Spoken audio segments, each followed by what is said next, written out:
It is Wednesday night. Wednesday night, everybody. How we doing? We doing good out there in Yeah. TV land? Um, Doing man, good. doing good, doing good. Right Ooh, on, right what's on your on. screen? What's on my screen? What's on your screen? What do you mean? What's on my Is there an screen? There's a Love you. drawing up on Oh, Twitch. on Oh, yeah, on an owl Twitch. bear. Oh, that is that was a birthday present from Mr. John up there in the corner. Love Hey, you. honey. Hey, honey. Look. Oh, It cool. smells spicy in here. See that? Yeah, you said. Yeah, that was Remember? made by that guy right I there. said that looks bad, eh? That Remember? guy right there, he's the one that drew it. It's really good. She said it's really good. Oh, no, thank like you. better than good. Oh, it's better than good.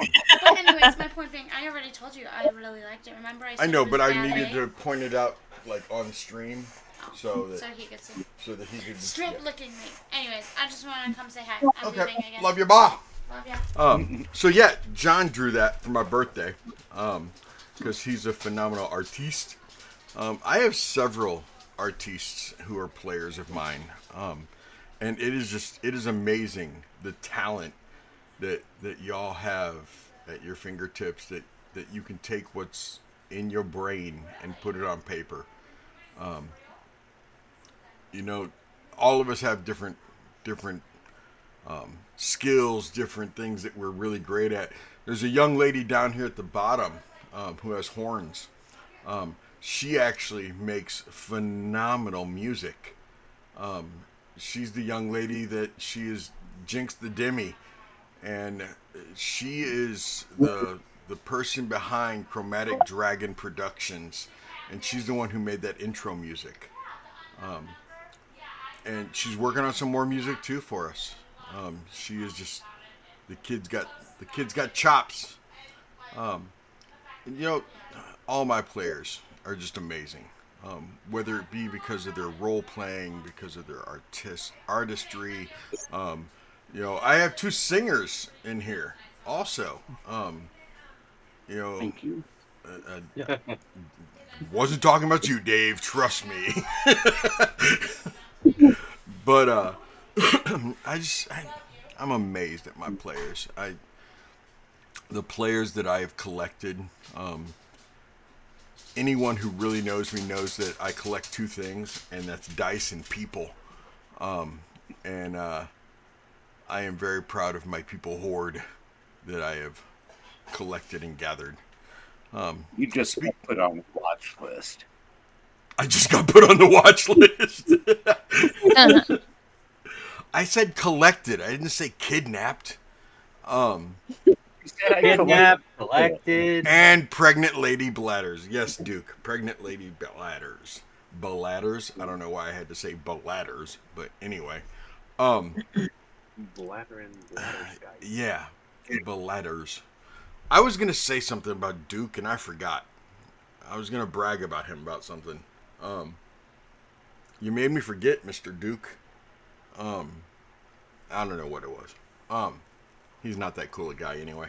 Um, he is. I've spent time with Duke the past 4 days in a row. This is the first time that we are not either online seeing each other or in person face to face. Saturday was my birthday, and him and his lovely wife, he says my lovely bride, her and my wife and the four of us were up in Hannibal, Missouri at the Steampunk Festival. It was a phenomenal time. And then Sunday, we played D&D. He's in the Sunday game. Monday, we went to his house, and he grilled, and his wife made banana pudding. And then last night he played. So 4 nights in a row of Duke and Seti hanging out. It was kind of cool. We're on a break today. Kind of like a Ross and Rachel type thing. We're on a break. So, They're seeing other people. yeah, literally, I'm seeing other people right now. Anyway, Duke is a really cool guy. He really is. That's a lot of Duke for anyone. So what are you guys doing? What have you guys been up to in this past week? Anything? I've been working, doing art. We're trying to get our park ready for Halloween. So we're doing pretty good. I've got a big project though. It's a little behind schedule, but it'll come around. He works at an amusement park. He's not talking about like a park in the neighborhood or like, you know. He works at an amusement park. Yeah, I work for Carowinds. I didn't know how much you could say. I don't know. I guess I could say I work for it, but well, I think it's pretty. It's a little late now, you know. I mean, as long as I'm not saying anything disparaging about the company, I think it'll be all right. Or doing anything that would disparage the company, and I think mentioning it once is probably fine. Gotcha. But fun fact about our park: we're the only park that exists in 2 states at the same time, both North and South Carolina. Nice. That's kind of cool. Yeah. And we have the largest Giga Coaster on the East Coast. The largest what coaster? Giga Coaster. Okay. What is that? It basically means we have one of the largest coasters with the tallest drop, and it's one of the longer coasters too. So we have like one of the largest drops. What are you guys overcompensating for? Everything. We have to. Otherwise, they'll shut us down. Gotcha. I remember what I wanted to brag about Duke on. So I don't know how many of you all know this out there in TV land, but Duke literally watches every single night that we're on for at least the first half of it, and then he listens to the other half the next day because of his job. He's able to, and even if he doesn't like watch the whole time, I mean, he listens to the whole thing. But when I was at his house the other day, he and his wife were showing us their house and everything, and in their living room. Speaking of overcompensating, is that a 72-inch TV, Duke? They sit in their living room and watch the stream on their 72-inch television in the living room. That's how they... 84. My bad. But they sit there and watch our stream. And I do mean our stream. This may be my channel, but this is our stream. All my players. And they watch it. And his wife, who Mama Panda refers to affectionately as Mama D, for Mama Duke, she said that she loves how we will go off on our tangents and we just, you know, we'll talk about stuff that's not D&D. So she may even be talking about this right now, how we're just kind of hanging out. Dave, you've been having construction. They've been doing the painting and everything, right? Yep. Getting close to done. Okay. Yeah, my youngest crotch goblin shares a birthday with you. Yes. And we put in a 10-hour gaming session that day. And I had a lady I found make him dragon cookies. This is one. There were 3 other types, but they got eaten. So I had a blast on Sunday. I paid for it Monday, but that's okay. Well, you know, we do at our age, right? Yep. We do. Keep me up Sam. past 10, I get crankier. Hi. Sam, you survived the week, get over that trauma from that nightmare? That bad trance? I don't know, Seti. Do I have plans or not? I think I have plans. Isn't that a Swear. song? Caught in a bad elf trance or something like that? I'm done. Oh, Fluffy, that was a good one. Man, that was a good one.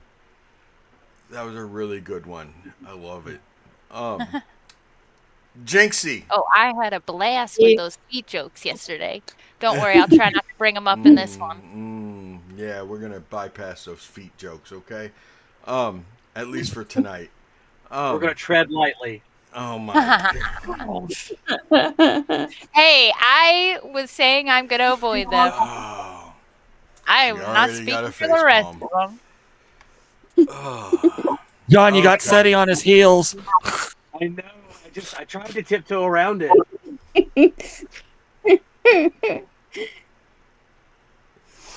We're already at 2 face palms. Jinxie, you're painting your room too, right? Yes, and it's getting there. I'm almost gonna be moved in. And I'm also producing music on the side while trying to renovate the room. Gotcha. Yeah, Okay, okay.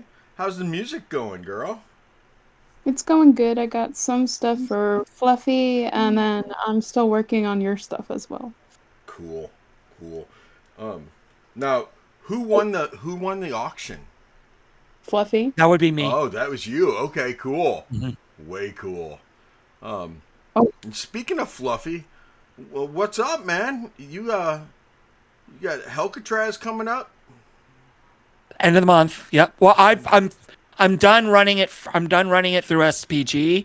I've got one more. One more to run, and that's the private game I'm doing for a mutual friend of ours. Okay. Water Woman or whatever. Water Woman. Water Woman. Yeah. that is Chaos Gremlin's new name, Water Woman. But no, this Saturday I went to a Ren fair in Pennsylvania, and today my calves are still paying for it. I bet. That brings us up to the My lady feet of are the fine hour. though. Well, that's good. I'm glad they are. I'm glad they are. Wow. Missing. How you doing? Oh, pretty good. Pretty Sitting in good? my nicely almost finished library. Yeah, yeah. Um, did you I see the banner behind you. Is that the off-center banner that you haven't gotten fixed yet? Yeah. It honestly does not look off-center from here. No, you can't tell from the camera angle, but if you stand behind the desk on the other side of the camera, it's like it's way far off. Okay. Well, unless you put the camera on the other side of the desk, no one's gonna know. Now, are they? It's something I can hide pretty easy. Mm-hmm. Yeah, I mean, how many in-office meetings are you going to have? Right. I'm the only one that ever comes in here, so. Not true. I saw Bill earlier. That's true. And Lana's laying in her bed beside me, so. If Bill's in there, that means you got the painting all done down there, right? And the shelves Yes, are, the painting. the shelves Yep. are concreted to the wall or secured Yep, to the the painting wall? is done. The bookshelves are anchored. I got to get some shims and put it under the front of the bookshelves now because they're leaned back a little bit more than I like. But Okay. But that way they can't fall on the kitty cats. that way they can't fall on the kitty cats, even though it's what they deserve. Wow. I will Speaking prevent of it. I'm a good mom. deserve, I wanna thank all my players one more time because guess what happened last night? Speaking of well deserved, we hit 30 subscribers. Nice. Hell yeah. That is, I can't believe we have 30 subscribers. We're at 235 followers. That in and of itself is amazing. And a little plug: if you have an Amazon Prime, you get a free subscription that you can use on Twitch.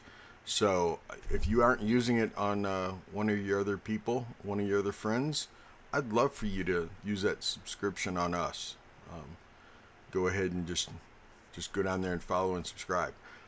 There's also, just get the plugs out of the way, we have shirts through TTRPG Swag. We have shirts through my Redbubble. Floki's Tavern's down there, and he's got some shirts too. And my dice dealer. Man, it's those dice are amazing. They really are. But as Duke will tell you, the dice don't make the roller. He still can't roll good, even when he talks nice to him. So we gotta figure something. I might have to. Missing and I were talking the other day. Remember how we were talking about that one? What's the purpose of an all 20 die? Remember that conversation we were having? I think I figured out what the purpose is. The purpose is for Duke to be able. You know what, Duke? You'd probably still roll bad on an all 20 die, wouldn't you? He notoriously rolls bad. So you guys want to play some D&D? Yeah, Absolutely. let's do it. Yeah. Let's do it. Can I get a recap from somebody? Anyone? Yeah. Let me find my spot. Hang on. Okay. Okay.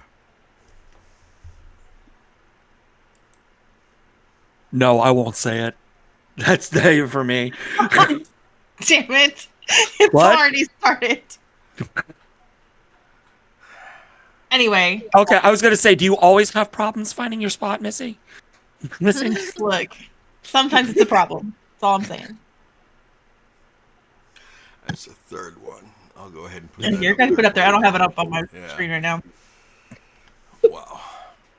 Anyway, Moving forward. yes. With the recap, we inspected the food and found it safe enough as far as we could tell. So we started kind of picking it apart and nibbling on it as we start walking.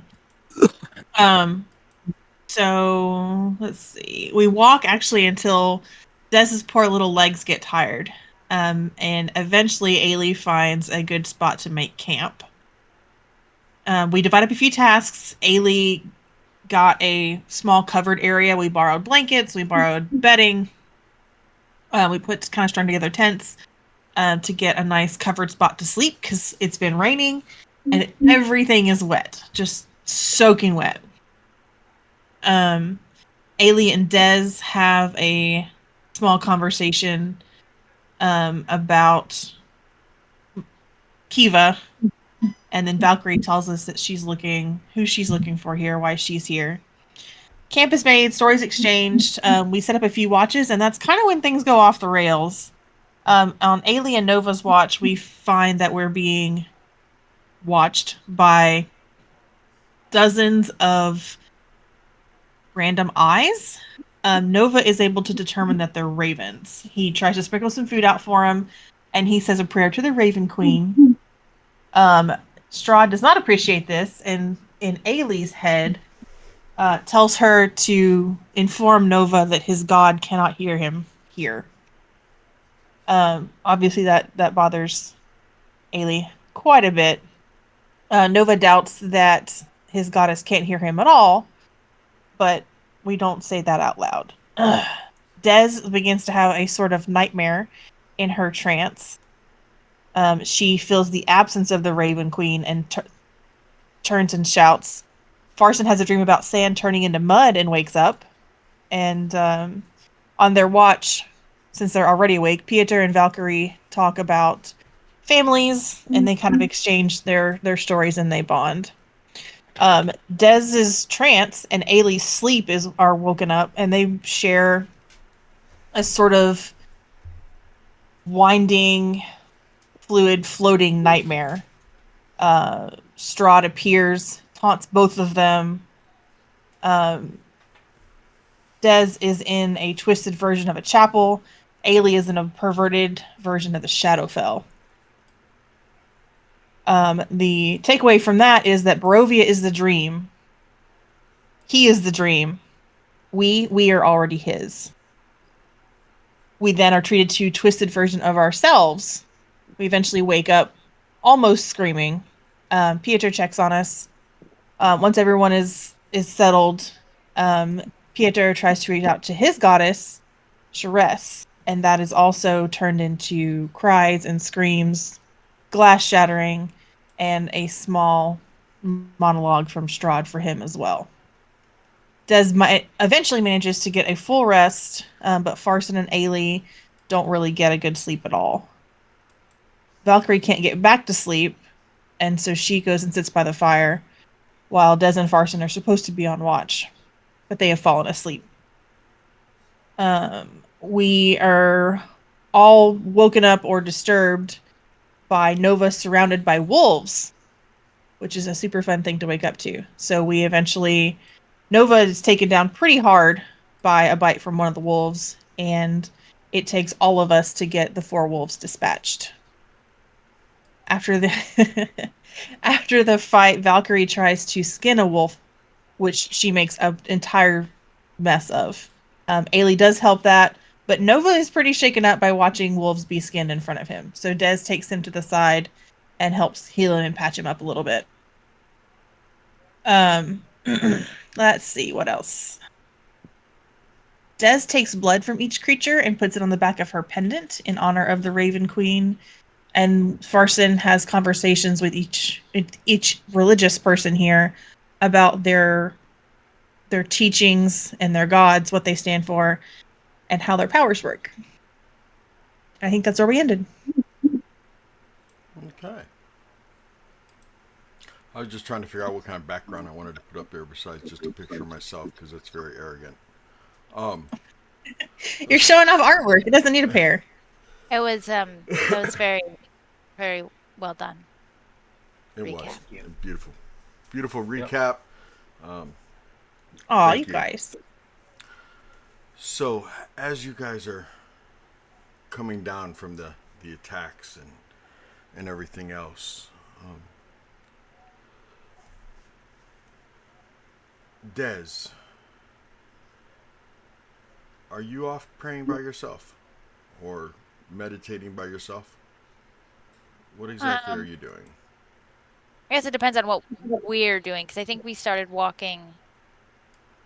Didn't we Is that where start? did we leave off with you guys walking? Yeah, I thought we left off heading. We talked to Farson and then we were heading off Okay. Yeah, we further down wanted the to get road. away from here. Yeah. We definitely needed to at least switch campsites because all the dead wolves would attract more. Yeah, That's at least right. for that. I don't know That's if it, right. but I know it's I threw day and we haunches. all were just kind of resigned to. I'm sorry. Go ahead. I'm just saying I threw the haunches of the poison wolf around in case any other predators came. That's right. That's right. Um, as you guys are walking, it does start. It starts raining,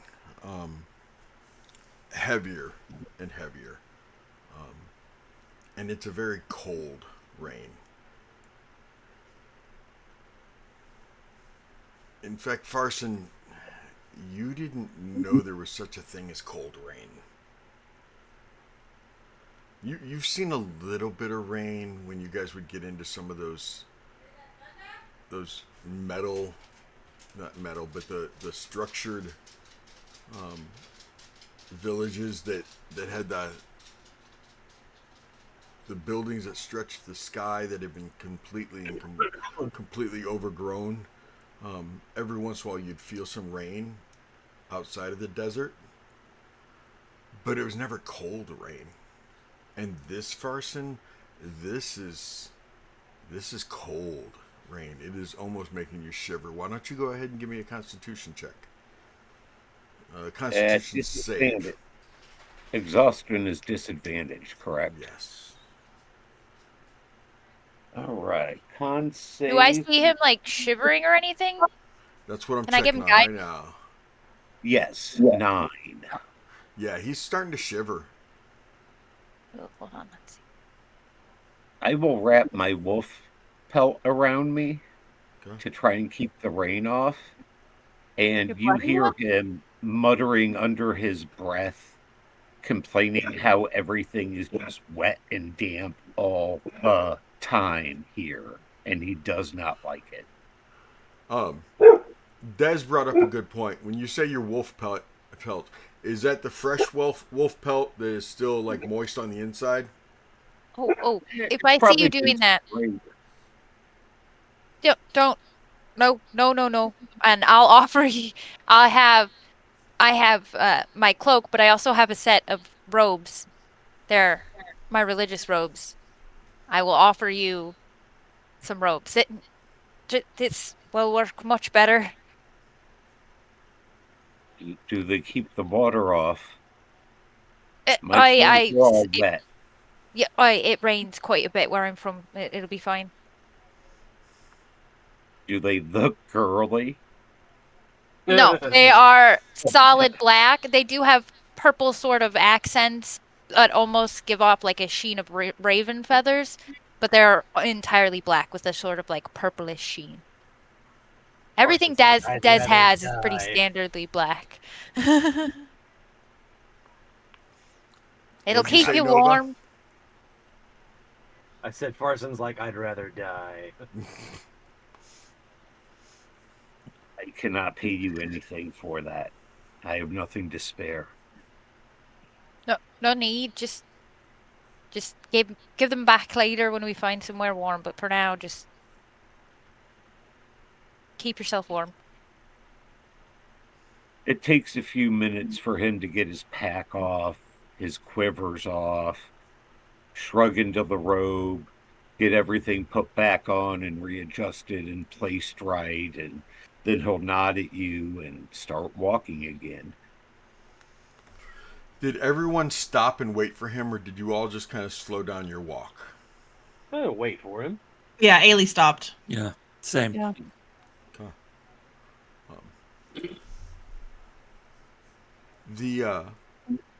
The fog in the woods seems to get just a little thicker. It thins out on the road. It thins out for about 10 feet on each side of the road, but the fog within the woods themselves seems to get just a little bit thicker.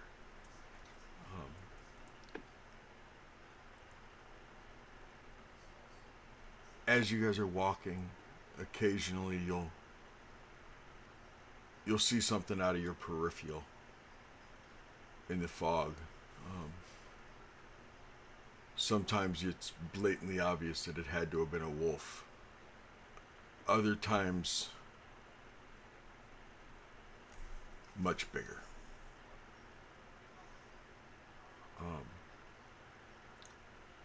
All of you except for Valkyrie, go ahead and give me a nature roll, Valkyrie. Okay.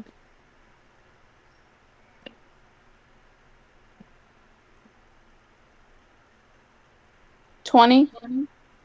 Natural or unholy? Okay. Unholy. So Valkyrie, you've heard of them too. You've probably seen at least a couple, but not a whole lot from where you are, from where you live in Ebron. But you know that these larger creatures have to be dire wolves. But you guys just see them once in a while. Farson, you've seen things in the shadows, in the fog itself. You kind of recognize wolf shape, but the really big ones, they're almost the size of a horse.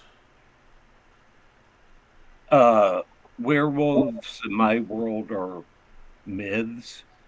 There's stories about them. So again, until I see one for real, I wouldn't know what it is. So they just look like horse-shaped or sized wolves to me. Okay.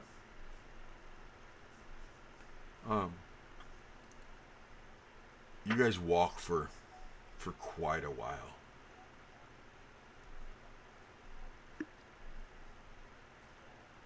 To the point where Ailey, Farson, with your level of exhaustion, you guys need a break. You've been walking for several turns. The rain just kept pounding away. Torrential downpour after torrential downpour with just, it seemed like just long enough, just long enough for you to not be soaking wet. Not completely dry by any stretch of the imagination, but to not be soaking wet before another torrential downpour would start again. And as you're getting tired, Ailey, Farson, that last downpour just kind of lets up. You can see for a good 100 feet down the road. And those 100 feet ahead, you're pretty sure you see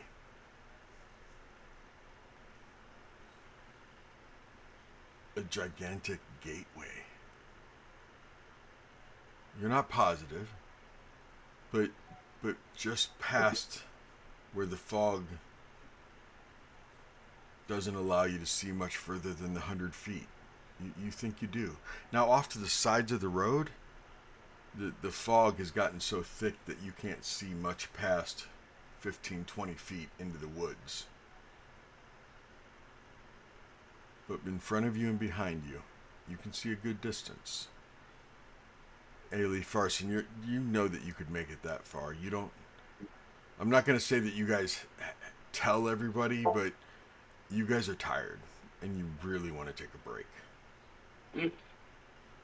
Can we notice that they're kind of lagging? Is it easily noticeable? What's your passive? It's only an 11. Oh, 13. I'd Passive. say mine's Passive 15. 13. The 13 you think they are. With that 11, you just figure they're slow walkers. You've been around people that walk slow. And I'm a big guy, so I take big long strides. So Yeah. Whereas I will actively slow down to keep pace with Alien Farson. Ailey is actively trying to hide it. Like she's, Mm-hmm. you don't show that you're tired when you're supposed to be in charge. So And Farson does the same. He says the mists obscure Okay, never mind. my vision. I'm afraid to move at a quicker pace and miss something. Fine, be that way. So mine is a little bit higher. I have a 15 passive perception. you And can I'm tell wondering by if their gait. Not the gate that you guys see up ahead, but the gait of their walk. You can, and it's blatantly obvious to you, Desdemona, that they are forcibly trying to hide that they want to break. That their not necessarily they do as much as their bodies are starting to ache for one.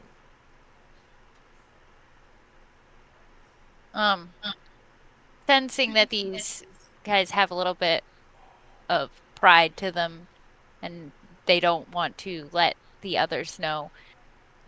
This is just gonna kind of let me check something real quick. Oh, what happened? I want to see something. Okay, so Des is kind of dramatically start to just slow down and like sigh heavily and like kind of just getting awfully tired, like making it real obvious that she's not as tired, but she's trying to help these guys out. She'll sacrifice her pride and let them have this to try and get Valkyrie and Pietro and oh my Nova. gosh, what Nova? I just blanked. Nova to like notice and get the group to slow down. do we all notice the gateway up ahead? At this point, yes, you guys can see it up ahead. It's definitely a gate. It's oh wow, these doors are easily a good 40, 50 feet high. It is. Oh, wow. It is massive. Now, is this like a walled gate? I'm sorry, my wife had just gotten home. No, you're Or is fine. this like a gate to a house, or? It is definitely a walled gate, and as you're getting closer, the wall stretches as far as you can see. One end of the wall goes into a hillside that is a very sharp incline that realistically would be very hard to climb. The wall itself looks like it's close to, if this doorway is close to 50, then the wall must be close to 100 feet high. And there are the I forget what they're called. The up and down that is squared when you're on a castle wall. God, I can't think of those words. But when you're on the top of the wall and you're looking over and you can duck down behind one of them, and then, anyway, you see those on the top of the wall. And you guys know what I'm talking about. You see those on top of the wall, but you don't see people up there. The only thing that you see similar to people are these two gigantic statues of swordsmen standing there at attention with their hands on the pommel of the sword. These gentlemen are easily 70 feet tall, 75 feet tall, but their heads are no longer connected. And there are two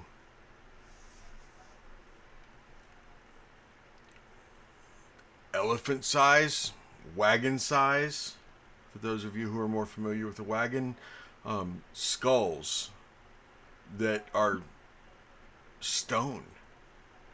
The stonemanship that clearly had to have been done by a dwarf who knows how long ago is phenomenal.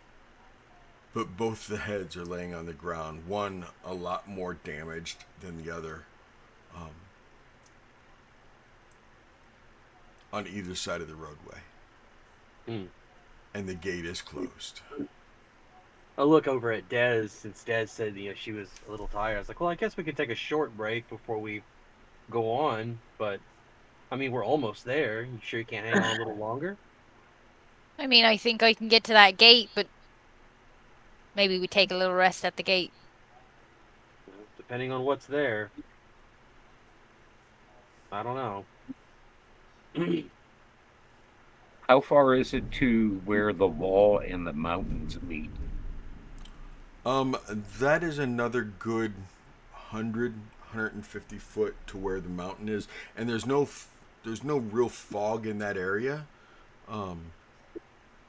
It's like the fog is going along, and then the hill starts rising. The trees start dispersing somewhat, almost going into the hillside, and it just starts climbing rapidly. Until it gets up high enough to where you see this wall go into the actual side of this mountain.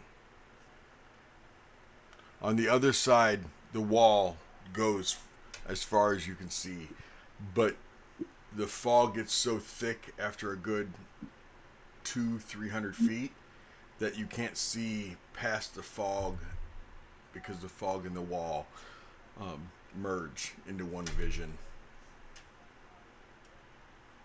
By the way, we have thunder and lightning out here, so if I lose power, just so you guys know, I will be right back as soon as I can. Okay. If we need to rest, perhaps next to the mountains, we'll be protected on two sides. Fair point. What time of day is it? How long has it been? It's morning. I mean, you guys have been walking for probably 3-4 turns. So it's probably somewhere between 10 and noon. So it's almost lunchtime too. I mean, you guys didn't really have...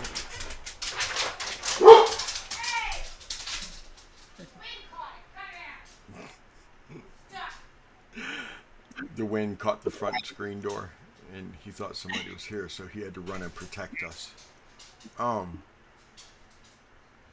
Thanks. Anyway, and thanks for protecting me from the wind. The wind has never attacked us, and it's only because of him. Hey, my corgi would say that he did a fantastic job. Yes.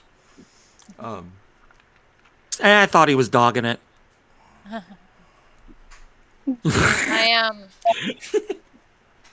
As to Farson's idea, I don't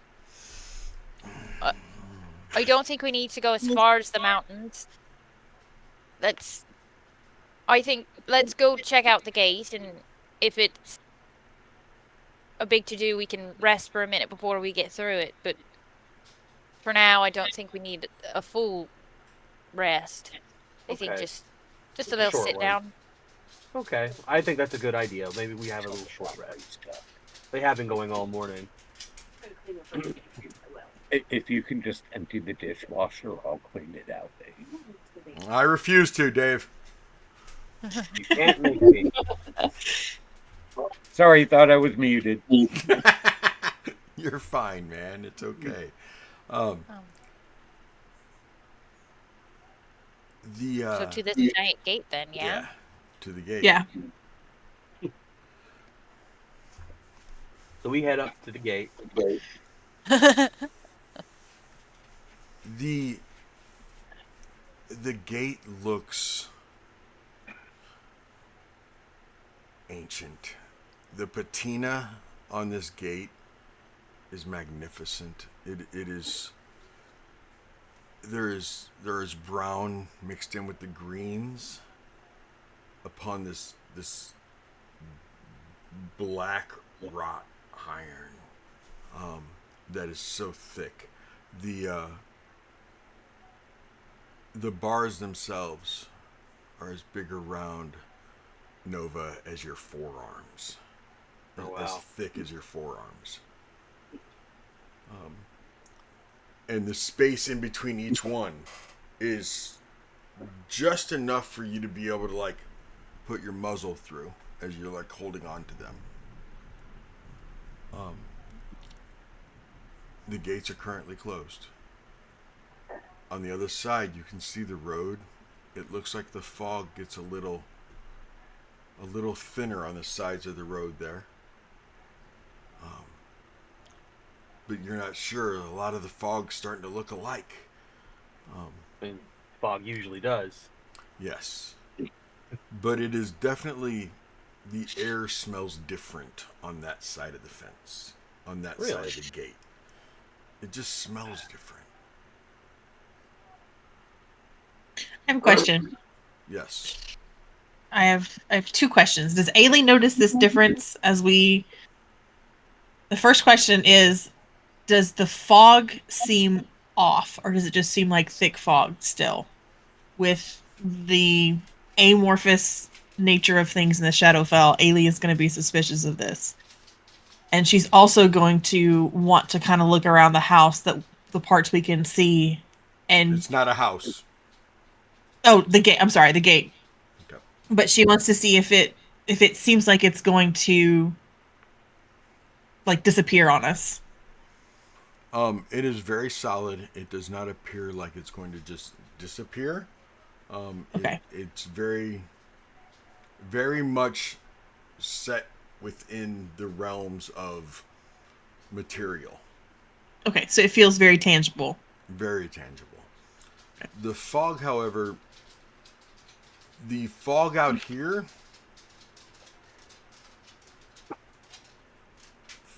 seems as if it,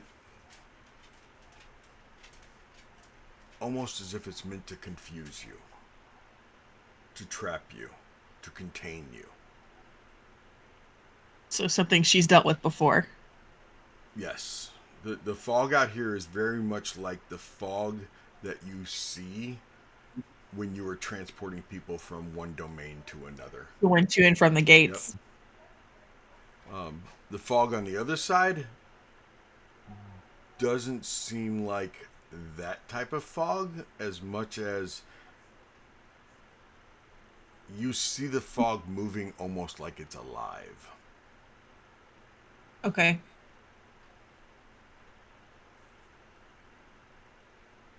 Okay. Ailey's gonna kind of run her hands up and down a couple random bars. Just walk up and down the length while everybody's standing here watching. I'm not gonna go into the fog though, and I'm gonna watch for anybody else that's wandering too far to the sides, towards the sides of the road. Mm-hmm. You'll see Nova. He's got his muzzle in the thing. He's kind of sniffing at the air. Des wants to check out the heads of these statues. Okay. Just Yeah, for Farson is personal. going to step back enough to where he can see all the statue and then go check out the heads. Okay.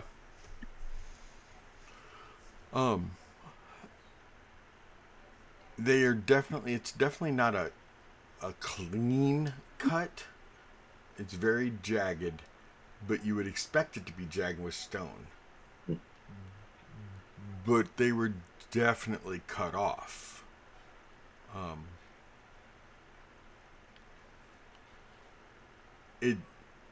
It's as jagged. Okay. Farson and Dez, since you two are examining it, I want you both to give me. Oh, crap! What kind of roll do I want? Um.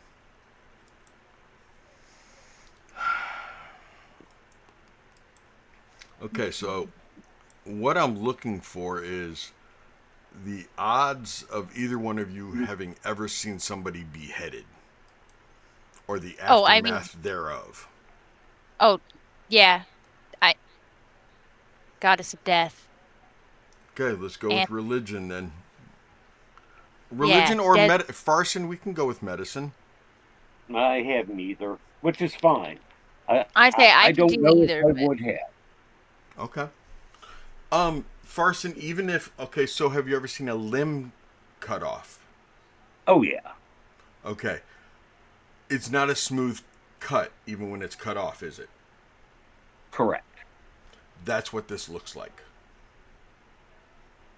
Just so you know, at disadvantage, I rolled a 19 and a 20.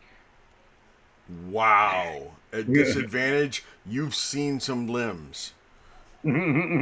um, for religion, I rolled a 17 plus 4. Okay. Yes, you've definitely seen some. You've seen some wicked stuff done in the name of the goddesses, in the name of seeking redemption, seeking forgiveness, people removing hands, etc. And that's what this resembles. These were definitely cut off, but it's not a clean cut. What sort of creature could reach the heights necessary to remove the head of the statue? Someone with a lot of power, I assume. Not very good at cutting, though. Could have gotten a little cleaner, but got the job done. What could cut through stone like that? Depending on the type of magic they have, all kinds of things. I've seen spells that can shatter rocks. Uh, I mean, I've known spells that can instantly kill you. It just kind of depends on how powerful they are. There's no magic in your world, is there? There was long ago. When you say your words, is your goddess that you shatter stone like that? Could you do that? Not that particular skill, but I could do a couple things. Valkyrie, what are you doing? I would say Valkyrie is just observing everyone because she's kind of like very klutzy and she feels like if she would like lean against it, she would be like a bowl in a china shop. Like she feels like it's gonna fall or she's gonna accidentally knock something over. Okay, okay.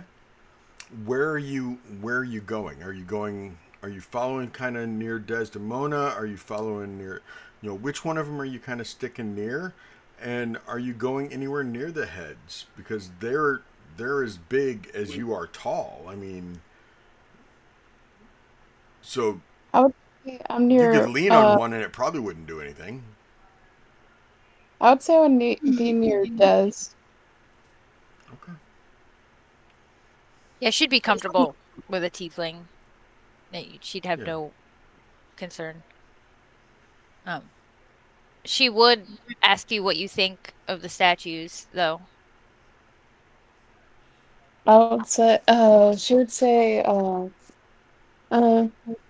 sounds like someone not destroyed them though. If their head is being cut off from the statue.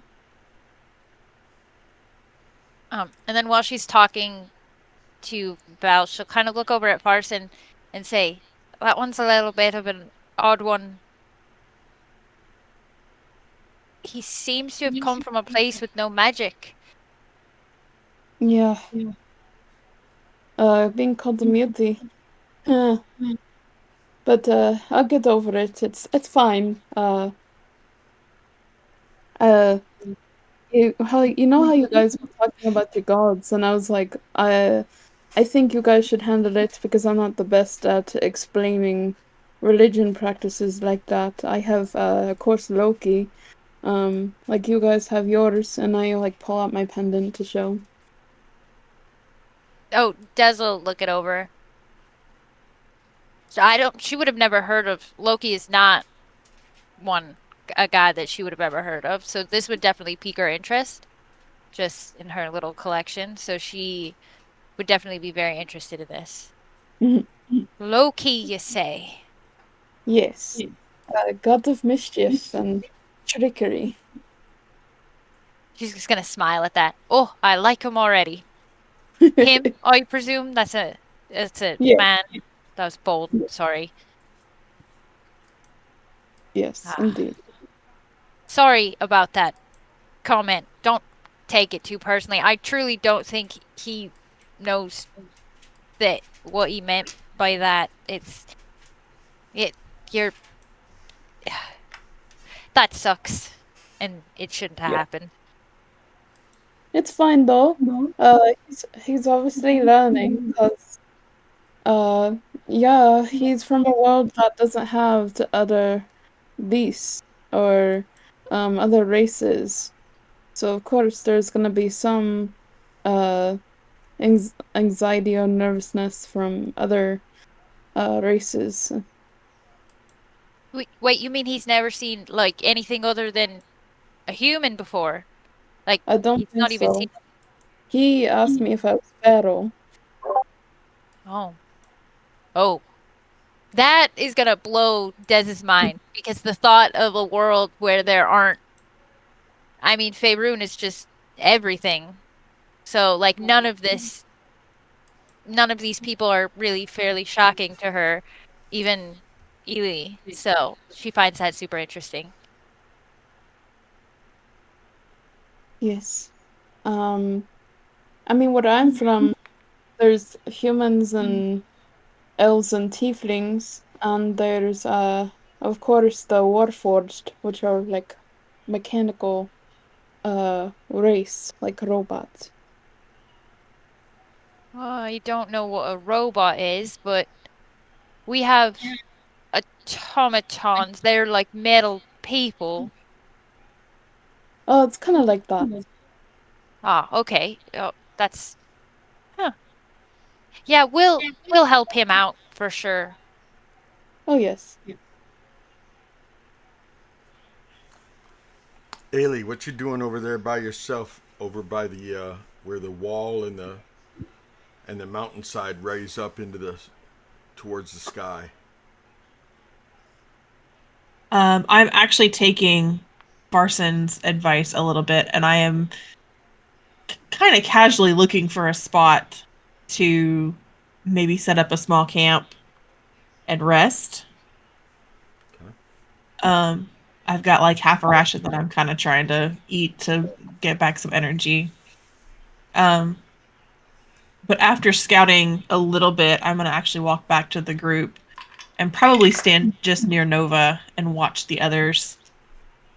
I don't really have any questions about. I mean, I can see the skulls and I can kind of see that they were chopped, and I am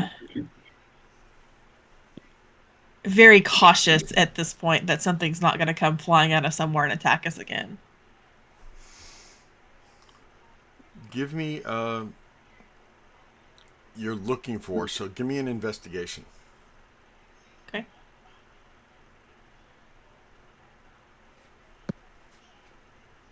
The first one that is 17. As you're walking along, and you're walking along the hillside itself, the very steep embankment, and you get close to where it kind of levels off and the fog is, and you can maybe see 5 feet into the fog, and you see what looks like a skeletal remains of someone. How far away am I from the party at this point? 25, 30 feet. I mean, you guys are clustered around in this roughly, 75-foot squarish area.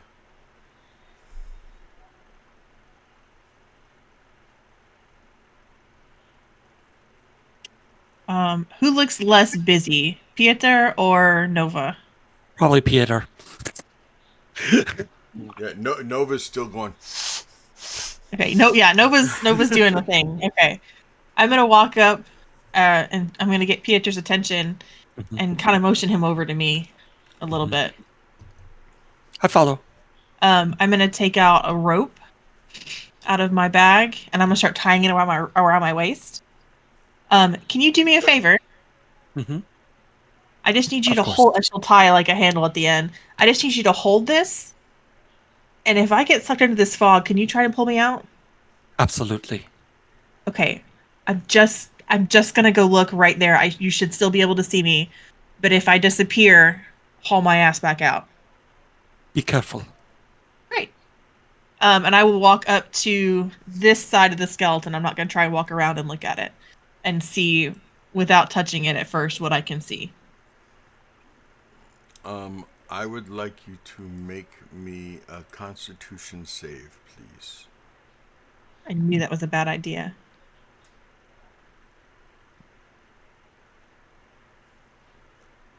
I am also trying to watch her carefully. So, like, if she, like, buckles or starts to whatever, Okay. Yep. she can be That's an mad at me 8. later. What'd you get? That's an 8. Oh yeah, she gets like 2, 3 feet in, Pieter, and you see her immediately like, Ailey, you get in there, and I mean the fog is so thick when you start walking in, but you get like 2, 3 feet in, and you immediately start feeling dizzy, and things start to go black, but you can't even turn around, and then you can no longer breathe. Awesome. I'll try to make a show. I will, before I get too far gone, I'm gonna go to my knees And I start, and like the try to second she make it does obvious that, that something's wrong. the second she does that, I start pulling. Hey, give me a strength check, Pieter. Do I notice this happening? Your perception, your passive is 11. Give me a perception roll. Setting? Yes, sir. Nat 20. Oh ho! Thank you, Pieter. 12. You- Get it? You do see that though. Pieter, on that nat 20, I picture you like you have the one hand in the rope and you're holding on to the handle and everything, but I picture you just going to like a roared grunt as you just yank as hard as you can. Is what I'm picturing. Would that perfectly describe it? And as she stumbles back, if I can, I would catch her. Okay. That you definitely see, Nova. You see, you hear it, you spin, and you see her coming out of the fog and him catching her. I'll run up to them like, is everything okay? What's going on? She went into the fog a couple of feet and then immediately dropped to her knees. I'm sure Ailey will have more to say about it. Ailey, Haley, Are you all right? okay? you have a second level of exhaustion. Oh dear Hmm. goodness. Okay. Girl, stop doing things. Farson walks up to Pieter, kind of reaches across him to pat him on the shoulder. Seems the god of fucking is more powerful than the god of feathers.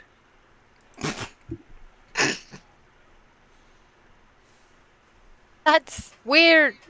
We'll talk about that later. And I'm gonna go check on Peter you. will look right at Farce and go, manners. He is not happy about that statement. Sass.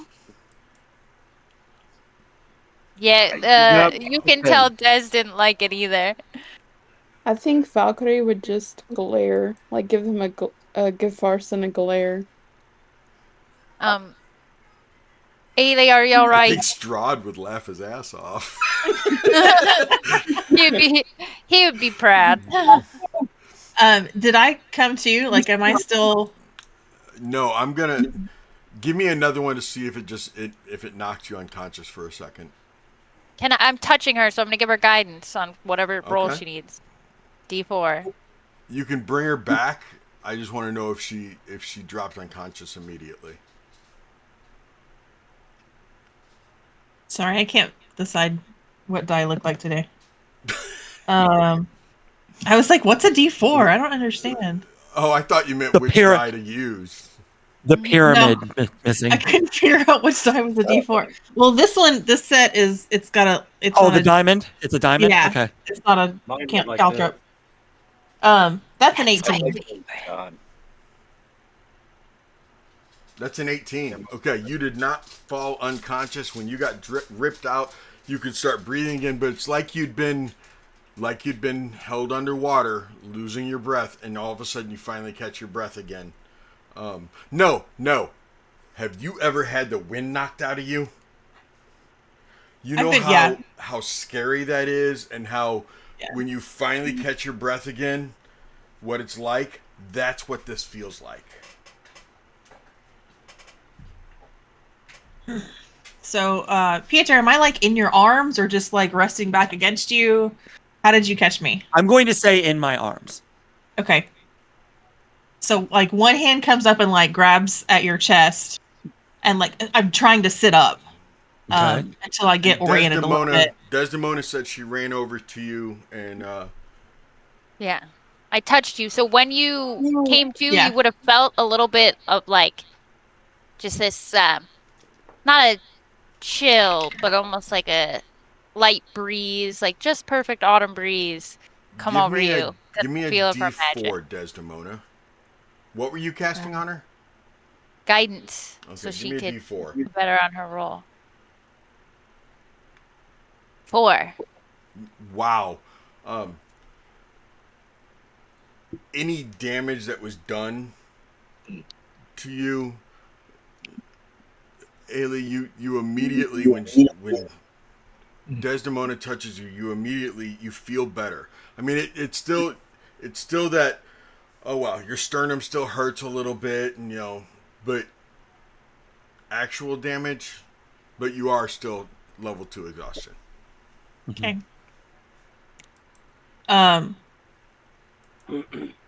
Yeah, so I'll lean forward and kind of twist out of Pietro's arms and try to like mostly land on my feet and just let him support me.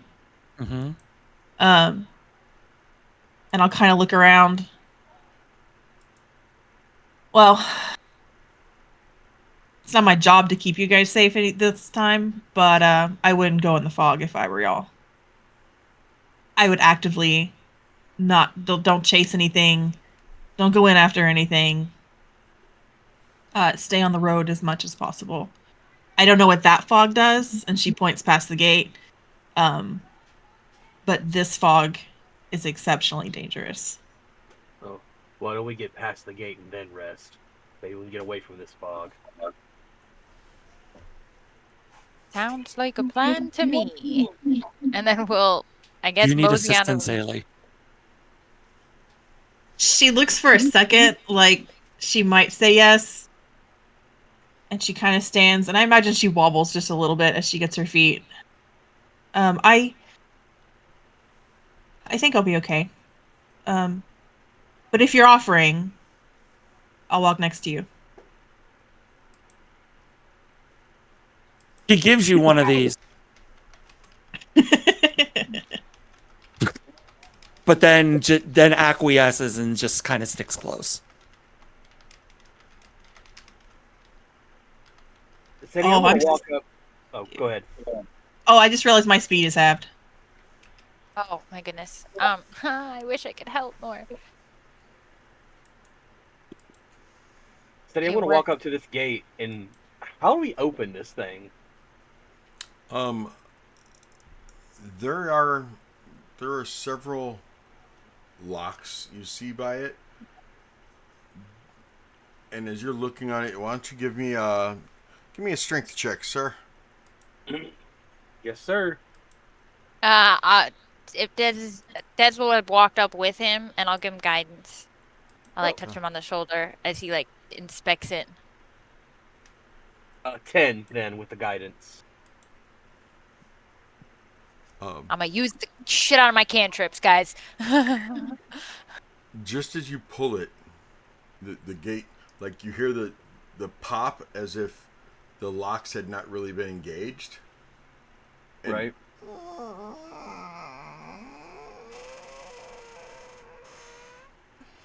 Des will just look at him and say, "Oh, it's almost like we were being invited in." Yeah. Some invite. How are you doing? Me, I got a little bit of a limp, but other than that, I'm okay. How are you? I'm all right. It's Farson's a menace, but we'll figure that out. About that leg, though, keep it clean. Yeah, we don't want Yeah. anything worse happening to it. It's not the first time I've tangled with wolves. And I doubt it's going to be the last. But thank you. I appreciate it. Yeah. Anytime. Happy to help. Listen, we should get them on the other side. See if we can find someplace safe for Ailey to rest. I don't think she's looking very good. No, we need to lay down and give her and Parson some time. What do you know about this place? Because I know little to nothing. The only thing I know is that I'm looking for somebody called the Martikov. Specifically, Adrian Martikov. Well, I don't know that name specifically. I know quite a bit about our host, Strahd. I a while before we ended up here, I started getting dreams of myths and things, and the leader of our temple, she told me about this place, and I read every book in our library about it. There wasn't much, but I know about Strahd, and he likes to play games with people. And Ely was right. Even if you see someone you love running in the mist, I wouldn't suggest chasing them. Strahd's the type of person to chase you with both your worst nightmares and your deepest desires. I don't know everything, but we are in a very dangerous place. Thank you. I appreciate you telling me that. I'd say Farson, if I see alabaster tieflings running around, watch out. I'm gonna look over at Valkyrie. I was like, but I ain't gotta worry about that, I guess. Yeah. She doesn't really quite get the reference, but just be safe. Let's go get our friends. Run back. We'll go get the friends. But you said you want to talk to Parson real quick, Steady. yeah, Farson, the metal on these doors. What? What? I'm running the game, Tank. He's like climbing up. Dude, stop. No, it's not break time yet. It's not break time yet.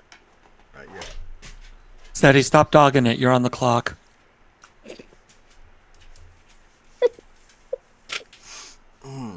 Farson, these doors, these gates, and how thick this is. You didn't even believe they were metal at first, but when you get up to them, Farson, there is more metal. I'd love to say that there's more metal on just one of these gates than you've seen your whole life, but there's more metal on a quarter of this gate than you've seen in your whole life. One rod is probably more usable metal than I've seen in my life. Most of it's probably been rusty, and I was thinking they were wood at first. But if I hear like clangy, clangy, creaky, creaky as we go by, I'm gonna reach out and touch the gate. does my hand get like halfway around one of these? Um, Like I can't get my hand all the way around it, I think. they're they're a little bit thicker than baseball bats. I mean, they're as big around as like a forearm. Yeah. He's gonna stop, kind of look up at these, look back at the statues. Were the heads human, or did they have like They looked helmets or masks? Yes, no, they looked human. I mean, yes, they had some like a helm on, but they didn't have the face visor on. So, Okay. and it didn't have anything that would have made you think they were pointed ears. So they looked human. He's just gonna shake his head in wonder and appreciating the slower pace we're taking now. I'll walk up next to Alara and Nope, kind of lean. Ailey. Huh? Or Her name. Ailey. Sorry, Ailey. Sorry. Wrong Wednesday night character. Yep. No, I had it in my head, and then I looked up and saw all her other names, and they all got twisted in my mind and came out wrong. I can't imagine that's confusing for anybody. Well, at least you're getting one, whatever name you use, you're getting one letter right. Yes. Right, for sure. You'll nail it every time. Kind of lean forward to Pieter. I did not mean to offend. I thought fornicating pleased your God. Yes, but there are times and places to talk about it. That was not one of them, friend. I'm Carl. starting to like the god, the Shares that you worship. She seems to grant you much power.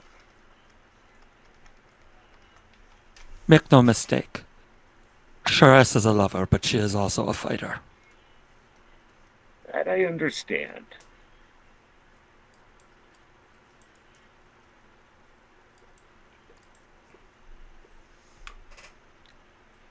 As you guys go through the gate, who do you think would be the last person to walk through? Probably Ailey.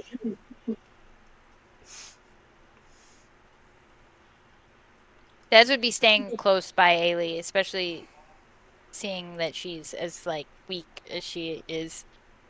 Pieter's next to her as well. Yeah, I don't think we're letting Ailey go last. No. So I Middle of ask the pack. again, who is last through the gate? Pieter. If Ailey is next to last, Pieter would be last. Okay. As you guys get through the gate, Pieter, you and Ailey would definitely know. Anyone who was kind of, those of you who kept saying, Ailey, we're looking out for Ailey, you would notice it. But Pieter does not reach back and shut the gate behind him. But it does shut behind him.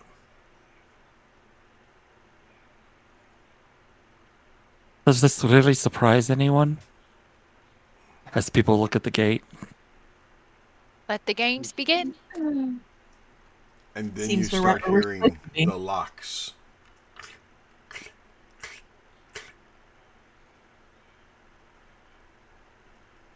Lovely. We seem to run with dark magics.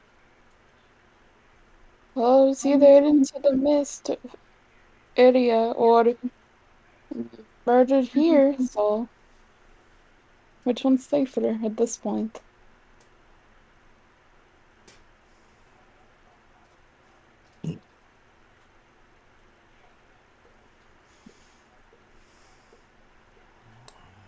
So what are you guys doing now that you're on this side of the gate? Finding a place to rest. Yeah. Okay. We're gonna have No. to take a long one, right? To get rid of any of that exhaustion. Okay. Nova, give me a perception, and this is scent. Okay.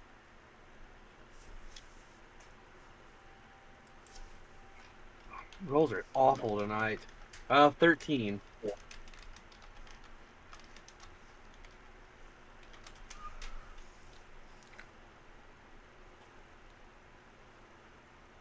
You smell Nova. No, you would. You smell death. And not like death as in it coming for you, but you smell a decaying body. Like recently dead, or it's been decaying for a couple of days. Probably a couple days. I don't know if anybody else smells that, but there's something dead nearby.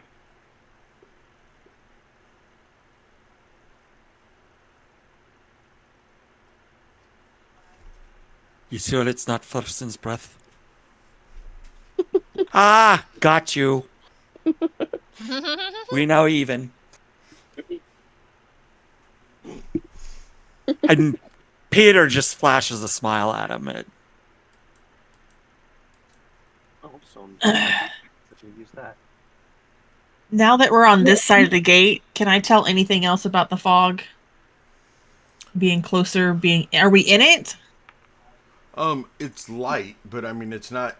You can see the woods a lot farther into them than you could on the other side, and this fog doesn't seem as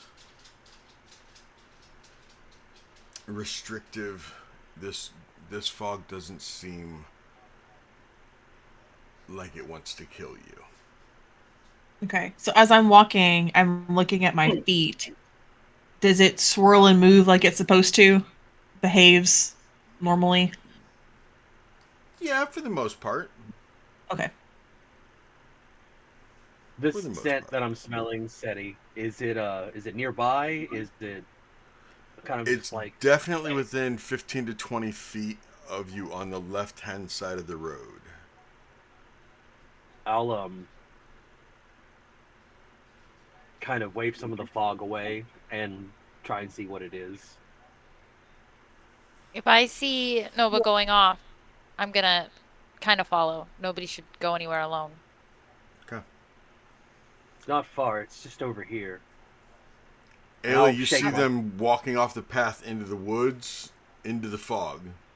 Oh, it's off the path, off the path. Oh yeah, it's off the path. Yeah, he said about 20 feet. That's why I wanted to go with you.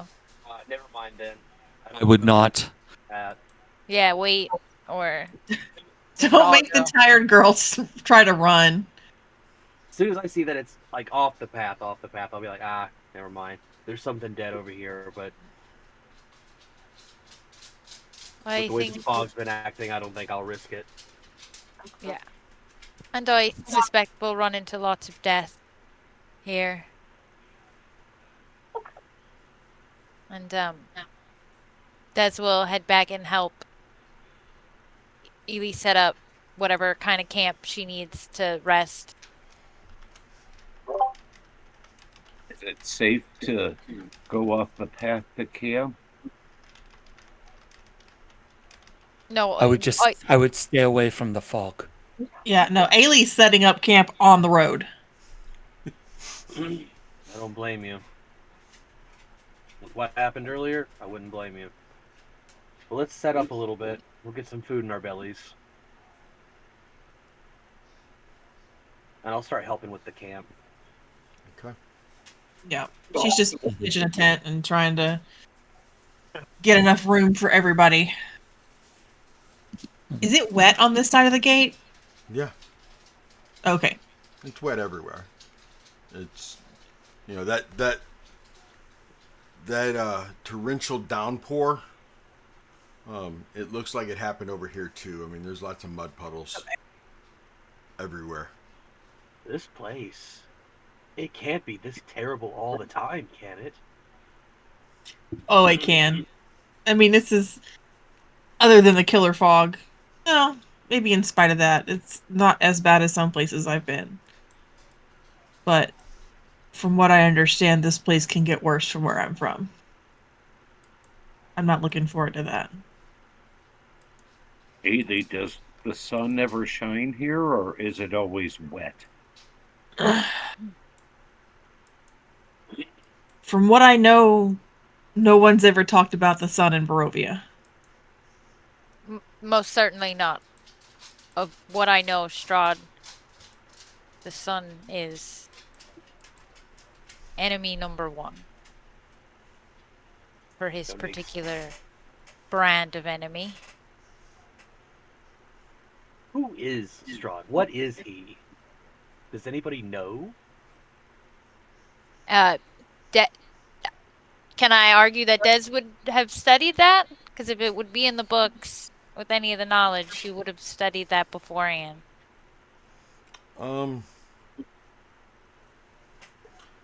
Give me a history. Yeah, I'm curious as to what Ailey knows from Yeah, I was gonna see if Eileen word of knows mouth. too. Ailey, give me a history.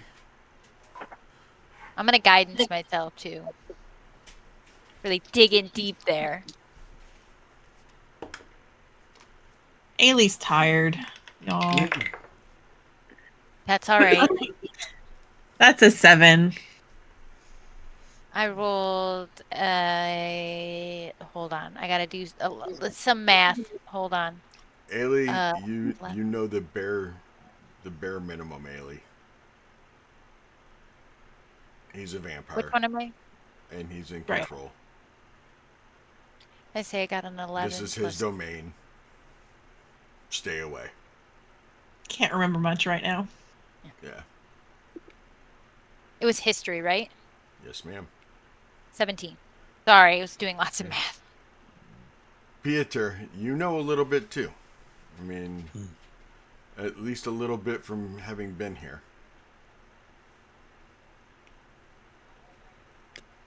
And I also suspect that I may have even met him. I suspect it. I don't know for sure. I can't know for sure. But in the bar, it strikes me that he would put it dirty his own hands quite readily. Do you want me to roll something? Or no, because I thought that was in character at first. I was like, why isn't he talking in character? Yeah, I was like, why isn't he talking in character? I thought that was character. No, I think that's what Pieter would believe also. Yeah. Okay. So I'm not going to make you roll on that because I think you would believe that anyway. Having known what he said to you when he was at that bar, when he talked to you, but at the same time, like you said, that doesn't sound like something this man would do. Why would he come to the bar and dirty his own hands? But at the same time, you were here for a short time.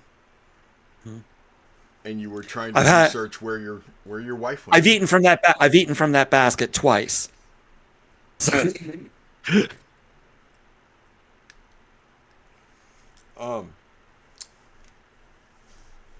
As far as you go, Desdemona, I know that Sam has not researched any of this, so Sam doesn't know a lot. Sam doesn't know anything about it, really, does she? No, I know nothing about this module. I didn't look anything up about like the Strahd module or anything like that. Nope. Okay. I know nothing. Except for obviously who Strahd is. So why don't you guys continue talking in character? I'm gonna write up a quick blurb for you, Sam, so that of what Desdemona might know. Okay. Pieter, you can lead the conversation since you had that interaction, and you can talk about that. Ailey, I'm sorry you have fever dreams right now.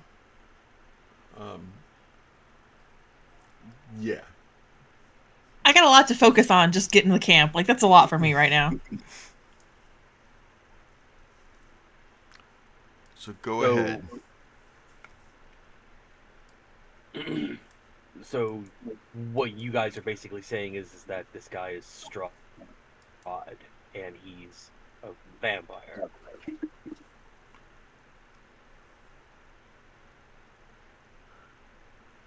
He's the ruler here. Absolute.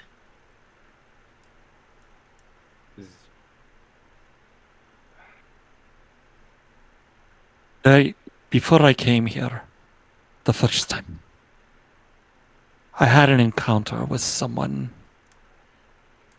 of Eastern accent similar to mine.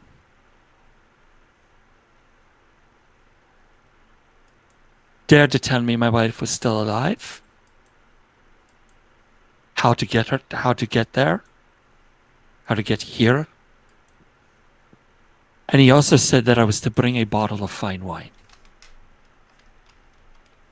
which I forgot to do this time.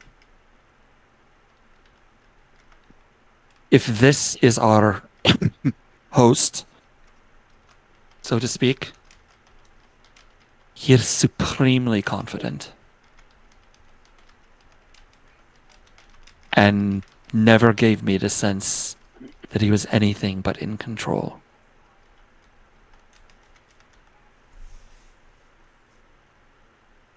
So his armies control these lands?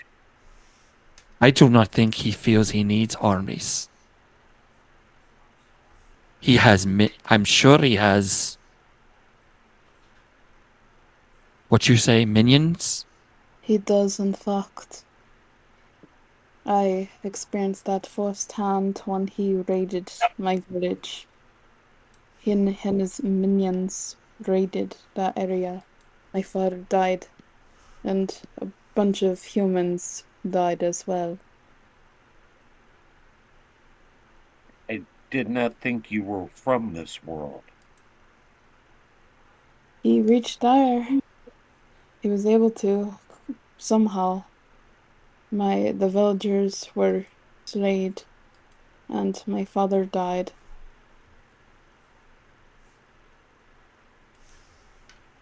So if magic brought us here, magic can take us back?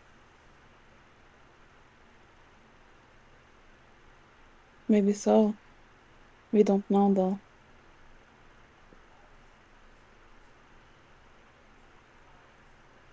Well, if the ruler can leave, what would keep anyone else from leaving? The ruler. The ruler. But it's magic. How can he stop you? Huh.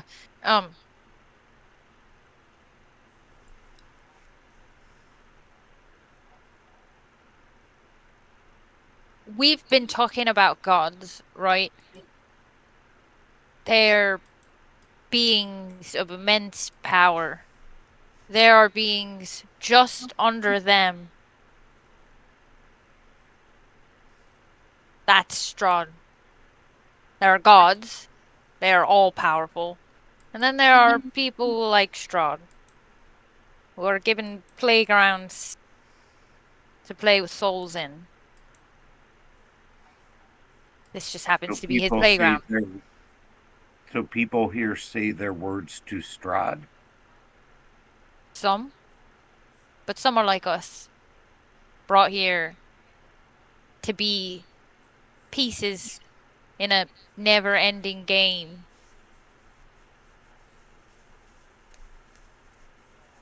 So what kind of... what power does he give the people that say his words? Is it like yours? No. Well, possibly. That is a complicated thing. Because depending on what he wants from you, he could grant you any number of things. But most likely, he'll turn you into one of his thrall. Which is what most people who serve him are. So another vampire then. Yes. A pet. So does your god give you anything you want? Absolutely not. And Des will look at Pieter and say, does your god give you anything you want? Even being a god of pleasure? Mm. The thing I want more than anything else in the world has been denied me so far. So no. Gods aren't meant to give you what you want. They're meant to be a You serve shield. them. You serve them well. They may grant you favor. But even then, it depends on the god.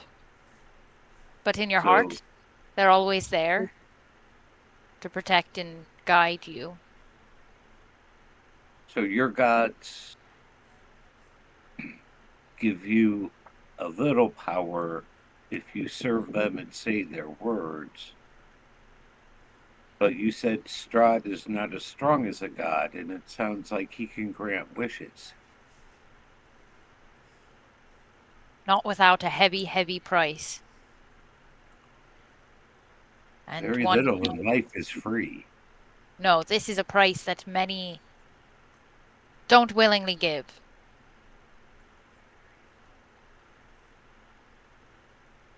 I willingly give my soul, my faith to my God.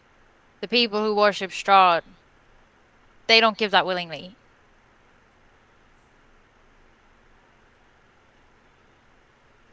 I am too tired for this talk. Gods are complex beings, and magic is even more so complex. Haley, does your god give you powers? That's a complicated question. In general, I don't have one god. I don't particularly devote myself wholly to anyone. We had a couple different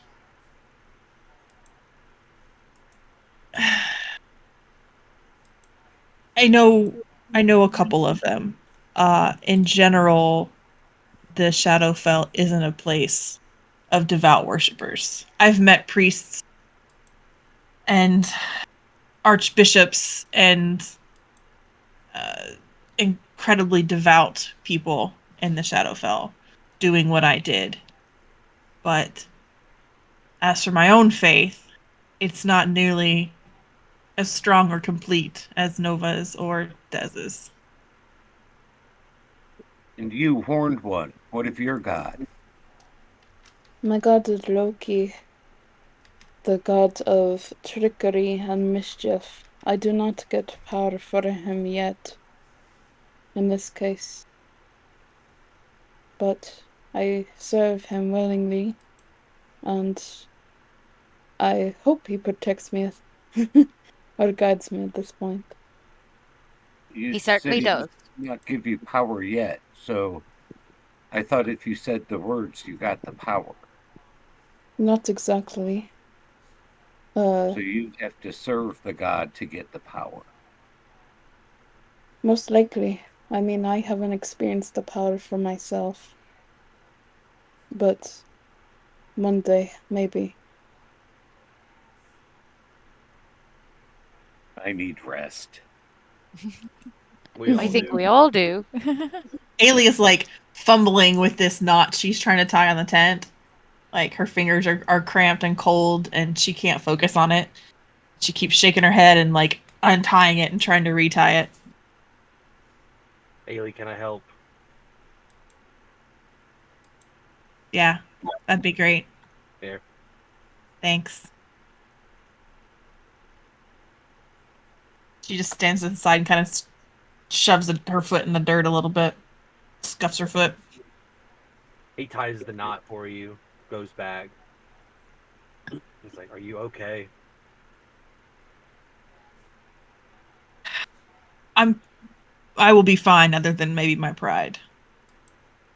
No, don't let your pride get in the way. We're all in this together. Some things you just have to find out for yourself, I guess. Yeah. I know we're all new. We're all still fresh, I guess. Gotta find out about the land if you're gonna travel in it.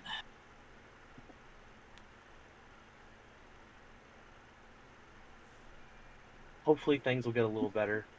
There has to be a town here somewhere. There has to be people. Hopefully.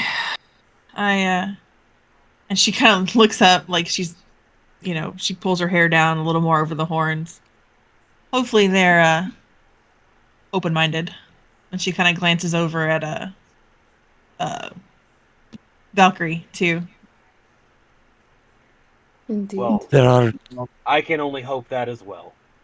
There are people here. There are towns. Let's hope we Right. find one sooner rather than later. Des pokes her heads around and goes, "And if they don't like you, we'll make them." What are they gonna do? Come through me? I need to tell you a story about honey and vinegar sometime. Worry not, friend. I'll make sure that no one messes with you. Me and Pietor, and we'll just keep ours in the back. Honestly, I think he's the one that would mess it up for us the most. No offense, Farson. I do not But- know your ways. That's why. Well, she just kind of pulls her hood up. I don't think most people will notice. I'm used to becoming more palatable for the, people of softer constitutions. Not everybody likes the look. That's okay. You should not need to hide yourself. No. In fact, I think it's quite fetching. Well, thank I you. am a little worried about you, Nova. I would also tread carefully here. Worst case scenario, put me on a leash, I'll be fine. And he You just know? laugh. I've seen sillier things. People trying to hide their compatriots. My world mutations are common, and he kind of nods at Aaliyah and Valkyrie, and it's like, you just look different. Nova, it's hard to picture any man in you. Well, The fact wolf of the matter. is. What was that? No, I was gonna let you continue. I accidentally Oh. cut you off. It's hard to see man in you through the wolf. Well, because there's not much man to me. I mean, I don't know that you would call me man. Where I come from, the Wolver we're a very shy people. We don't like to talk to a lot of what we call the humies. And it's because they look at us differently. Like, no offense, Pieter, but when you first saw me, you thought I was a werewolf. That's a very common reaction I get back home.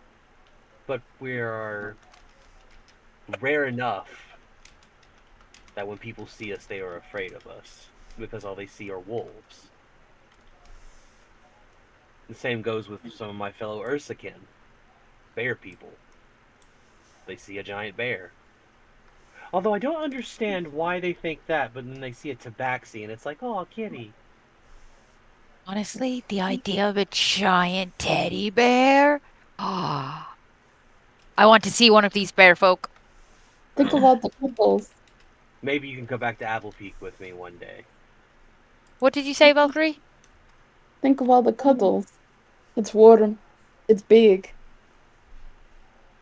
So I want to see the little round ears. Well, So they come do in the all shapes gods and of your sizes. people grant you the ability to walk and talk? Is that one of the powers they give you? No. Or do you walk and talk without the gods' help? I walk and talk without the gods' help. There are many of my people.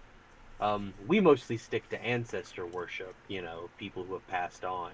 I'm one of the very few who worships a god outside of our ancestors.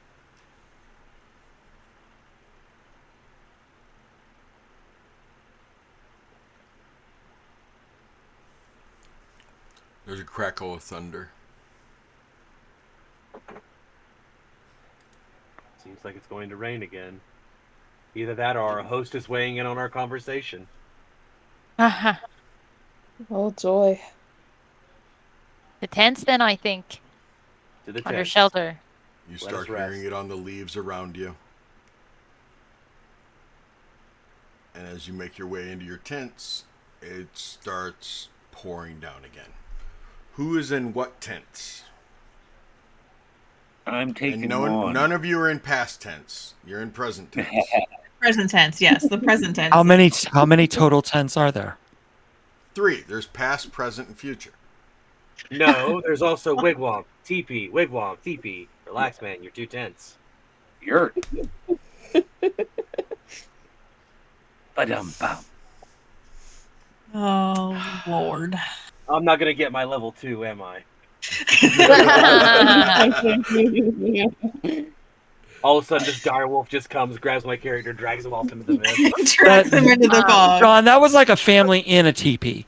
Intense. I do not have a tent in my inventory, so I don't know who. I have one. There should be I enough don't room have in a my tent, but I have a tarp. There Okay, should be we enough can- room in my tent for another person if need be. It's a fairly big tent because I'm big. I think I you can- and Florson would go very well together. Come on, Farson. You can cuddle up next to me. If it is dry, I will take it. And I'll look at Dez and say, I apologize for getting your robe dirty. I'll clean it at the next stream. Oh, you're completely fine. No worries. We'll find a way. I'm going to wolf down a ration and try and sleep. You're gonna what down a ration? I find that offensive.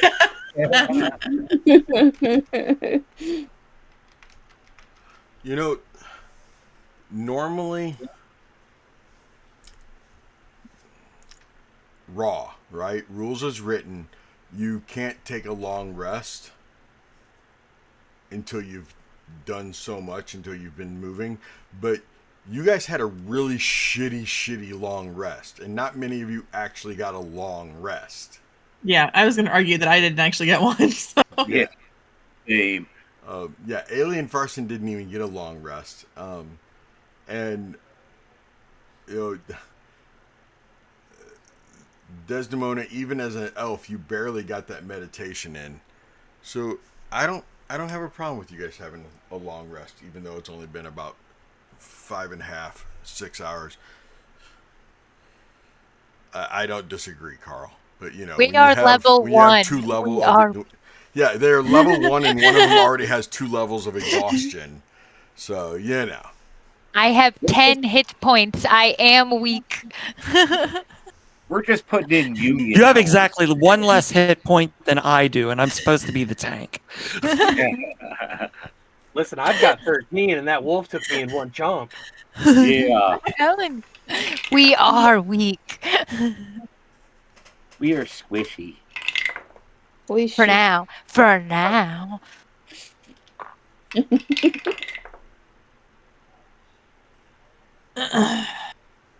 I'll we didn't discuss watches before we went to our tents, Seti, so I'm going No, to you didn't.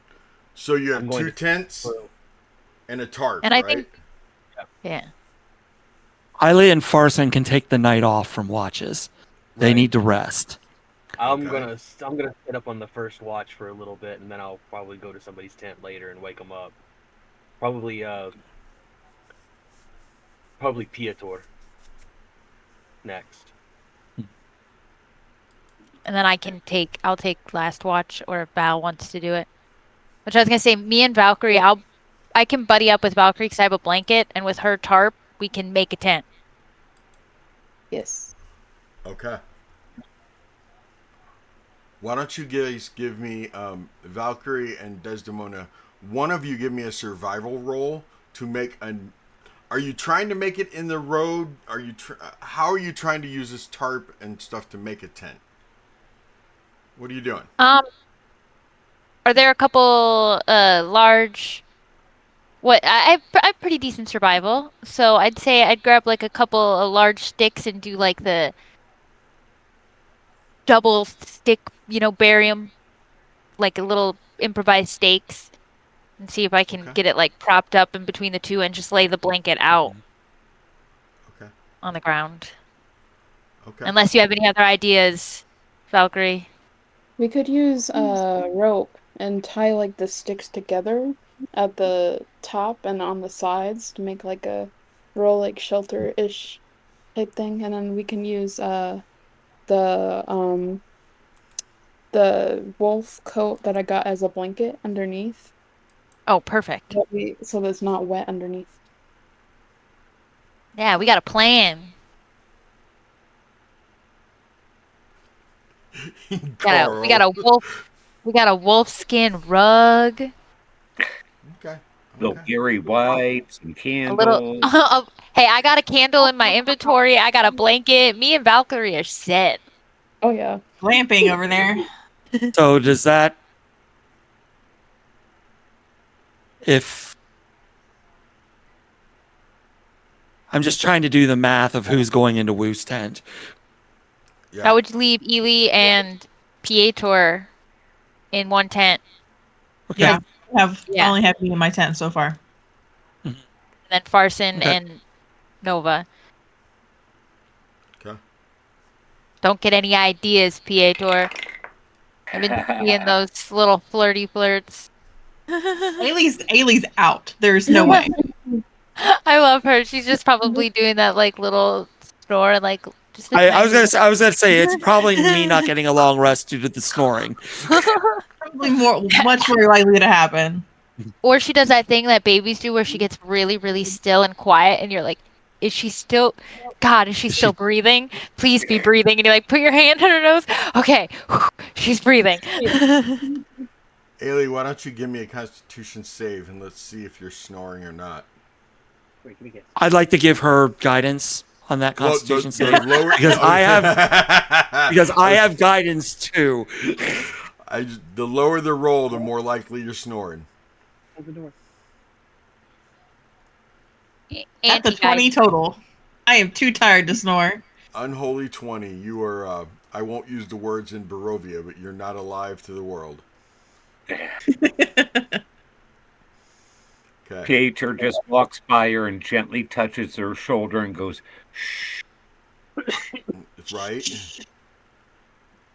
Farson, why don't you give me a Constitution save to see if you are how out cold you are. Oh, I love disadvantage. Don't crawl in there. See here, that Maybe. is Oh, I had disadvantage, didn't I? I forgot. No, saves aren't affected. Nope, saves aren't. Oh, they're not. Oh, No. I thought it was everything. Skill. Sorry. Nope, skill checks on first level. Okay, that is a 15. Right. You're not snoring either. You're out pretty well inside of Nova's tent, but you are not snoring. And Ailey, you were actually asleep before Pieter even walked in. I believe that. You barely got That the tracks. tent set up. Yeah. I got my tent set up, told somebody it was available, and then I went and lay down. Pieter,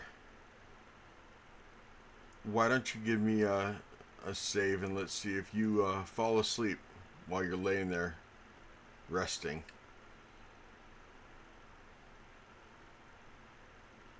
Con save Yes. 15. Okay, no, you can stay awake if you want to. You can kind of nap if you want to. I mean, you don't need a long rest. So, I mean, if you want to take a nap, you can. You gain no advantage from it. But you're definitely resting. It's definitely a short rest. Mm-hmm. Valkyrie and Dez, why don't you give me the same thing? The lower the number, the more likely you fall asleep.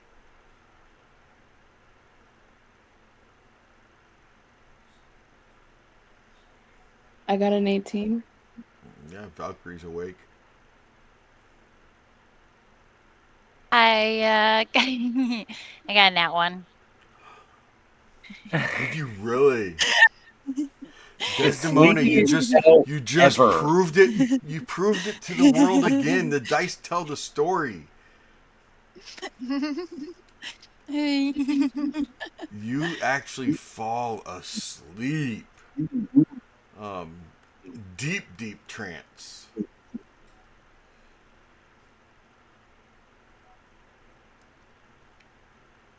So deep of a trance.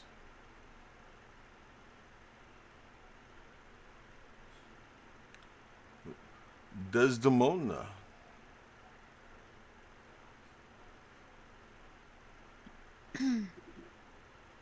Desdemona. Oh, hello. Hello. What are you doing? What? Listening to you now? Yes.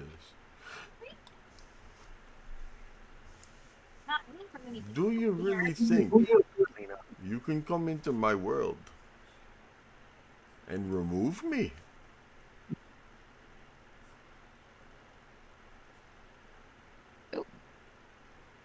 Are you remove you? How? Are you thinking that I'm out to kill you? Oh, you. So you do not wish to kill me?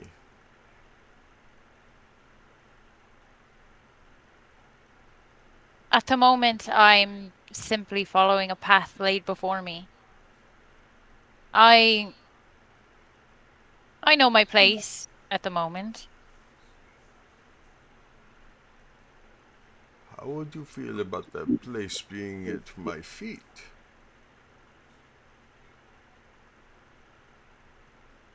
We were gonna tiptoe around this subject. Don, I was gonna be nice and put it in chat, but but you just had to go there, didn't you? Sorry, Sadie. I apologize. I shouldn't have done that. I mean, this is starting to become an overarching conversation. Okay. But that was the last one, we promise. It was a bit callous. Okay, that was the last one. We promise. I did Okay. not. And do with it. that, It was not and me. It is and guess what? It's 8:03. 8:03. I am taking a break. We will be back in 8 minutes. I'll be back in 8 minutes. I don't know about the rest of them. They might be back. Oh my gosh. Go get some more water. Get something to snack on. Go for a little walk. Walk the dog. Hug the spouse. We'll be back in a few minutes.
That was my countdown. 5, 4, 3, 2. There we- There you go. We got I'm one. It's done fine. with this Yep. shit. I'm done with all of you, especially that John Riggins guy.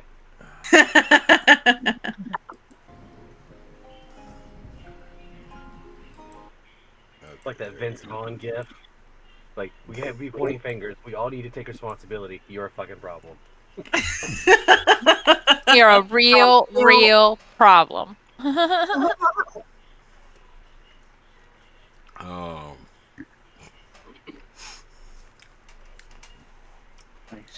none of you, 5 of you, do not know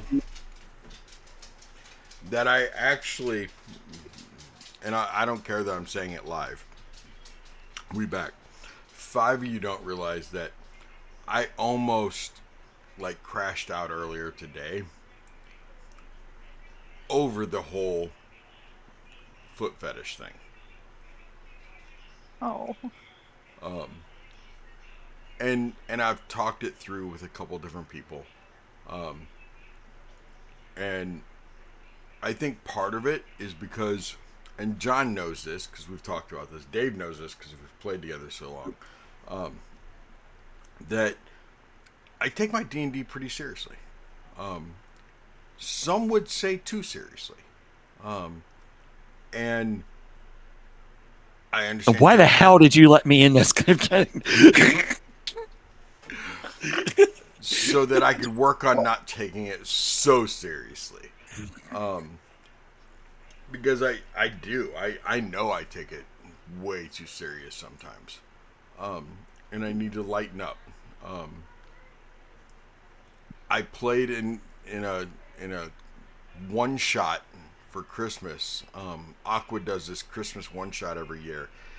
And I don't like silly. I don't play silly. It's weird. I escape into a fantasy world so I can be more serious. But this We all have one our shot, coping mechanism. right?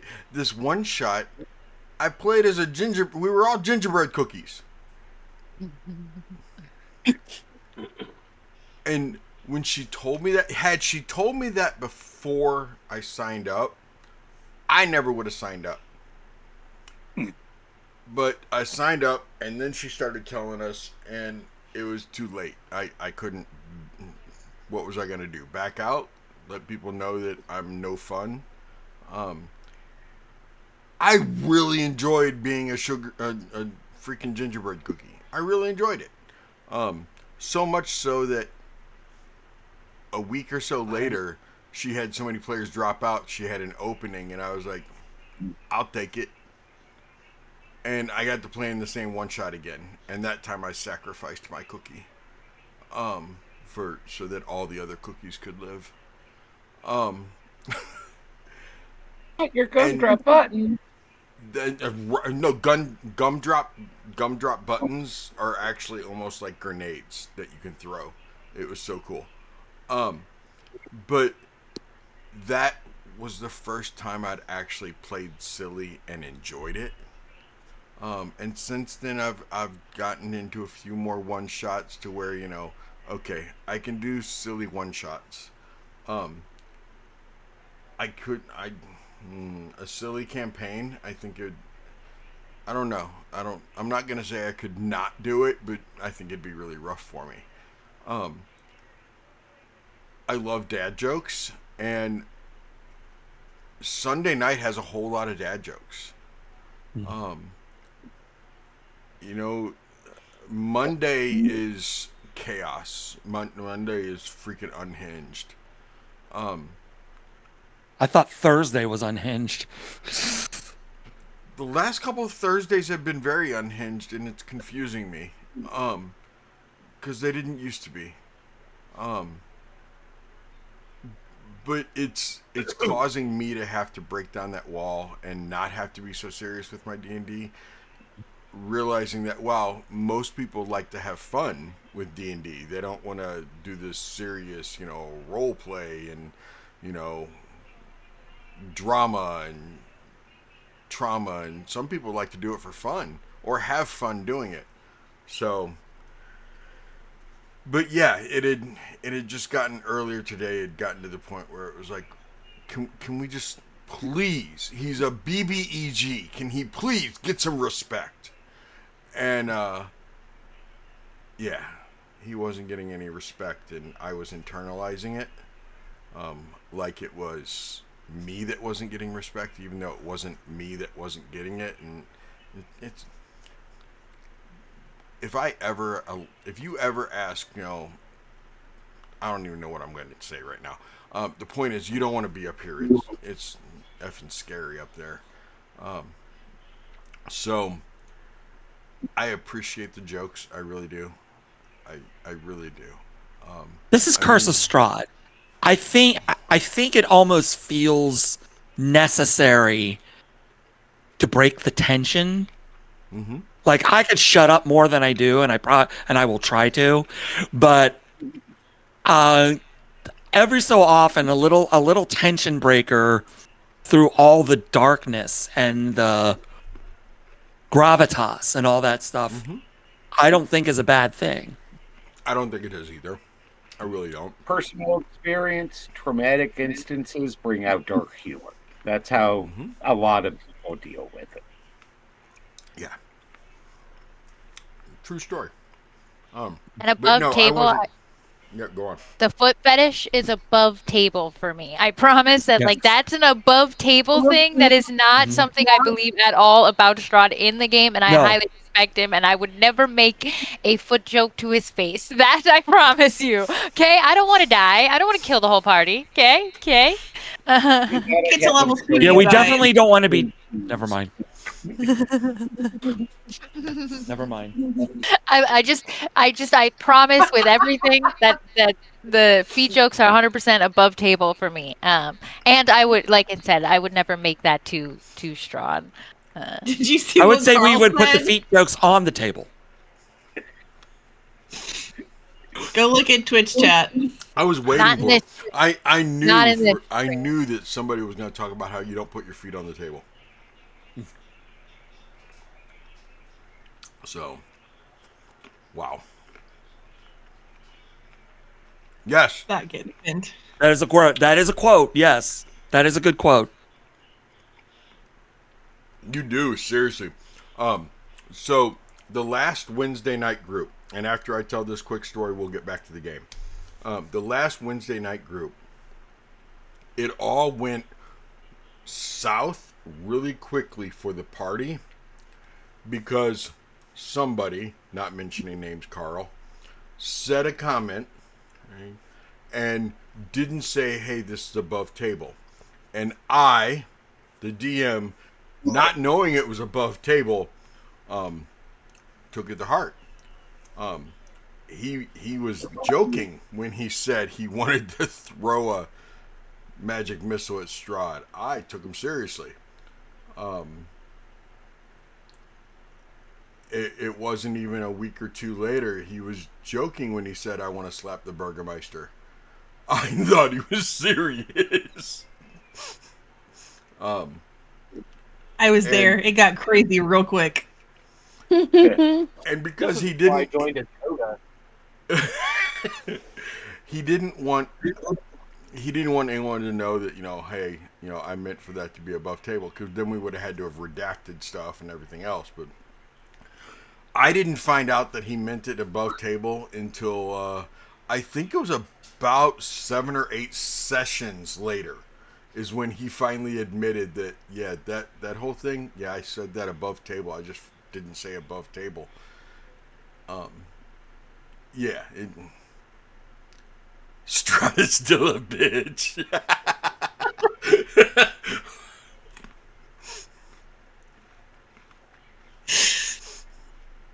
I rolled like crap that night.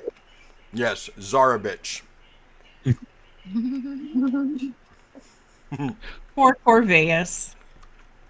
But I do love my players, and that was part of how I got through this afternoon.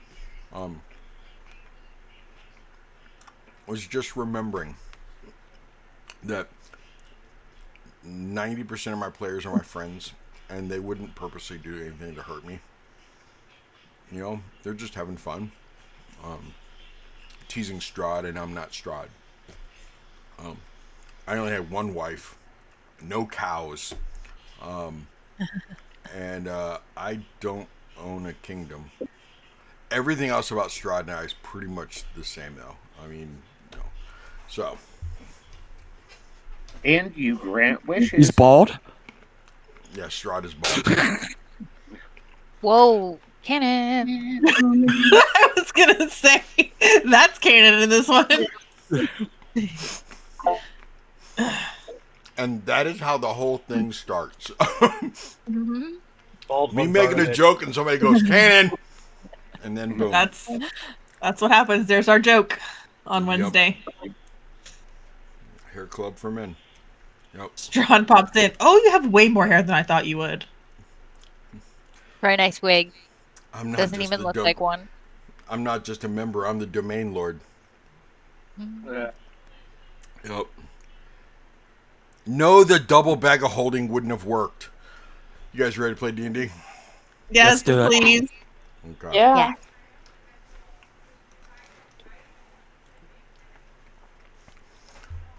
No, Desdemona, would you, instead of being out here, would you rather be in the castle where it's nice and warm? Instead of your goddess, the fates, sending you here to be on this road where they want you to eventually kill me. I have a better proposal for you. I could use somebody with your talents.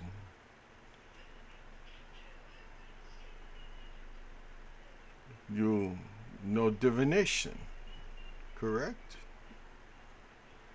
You are a practitioner of the arts.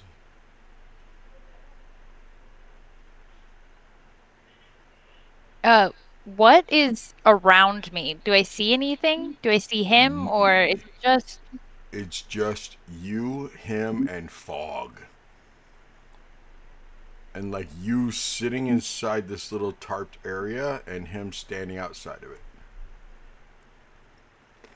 Can I try something before I talk to him? I want to try and see if I can manipulate the world around me at all. What do you want to try to do?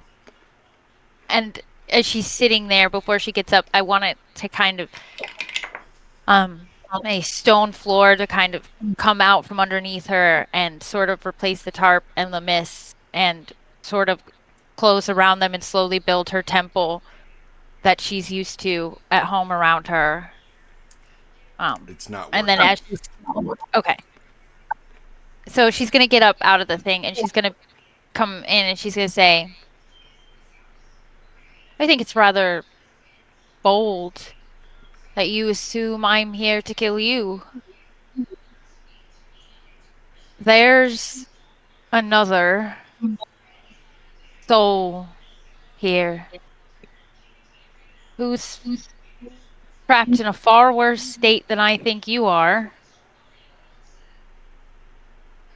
Perhaps I was sent here for her.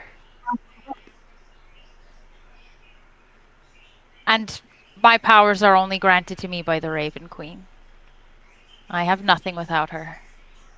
Who is her? Who are you speaking of?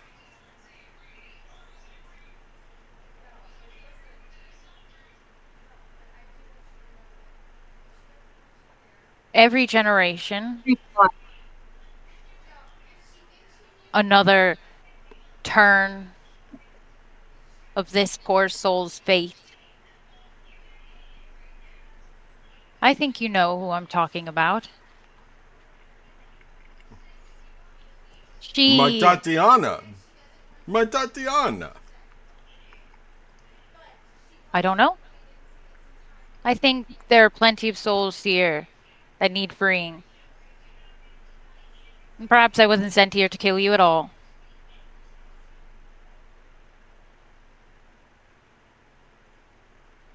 But this is my land. Why else would you be here? There's nobody else here important but me. Nobody else You, here matters but me. you just named someone important. And I think she's more important than you. Desdemona, I don't think you want to be on my bad side. And I think you're starting to insult me. Absolutely not. And you're right. I don't want to be on your bad side. I'm not here to kill you. If you're I'm not not here here to to kill kill anyone. me, then you better be entertaining. You better But dance, she, monkey. Dance. Hey, Hold on a second. I'm gonna go get Stephen. Her and Amy are fighting, and apparently Melissa told her that she needed to be with them, and they need to be away from each other for a little bit. Okay.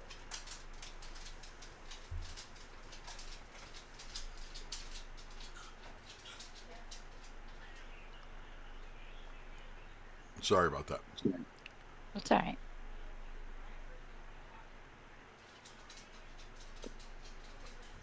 Where was I?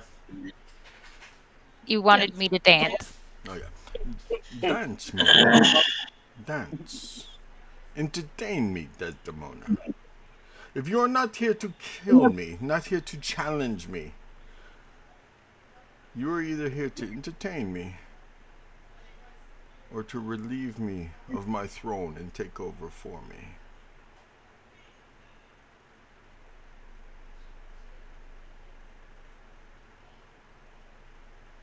You need to decide what you're going to do, Desdemona. You need to decide it soon.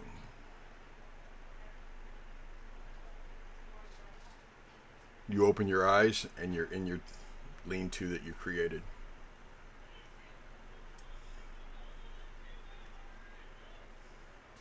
That's your nat 1. And me rolling earlier that, and I didn't understand the roll earlier when it said that Strahd showed up. I'm like, what? But now it makes sense. Walking a fine Valkyrie. line of taunting him. Yes. As you're just kind of hanging out, you and Desdemona had probably been having some light conversation, sitting in your tent by yourselves. And all of a sudden, she just got the blankest stare on her face. Every once in a while, you'd see her eyes twitch. Every once in a while, her mouth would move as if she was talking. I would kind of run over to her and try and shake her out of Well, whatever. you've seen elves trance before, so I mean, you knew she was in some kind of a trance, but it was definitely a weird trance. Can I roll a like a medicinal or a religion check to see if it's good or bad? Yeah, give me a religion.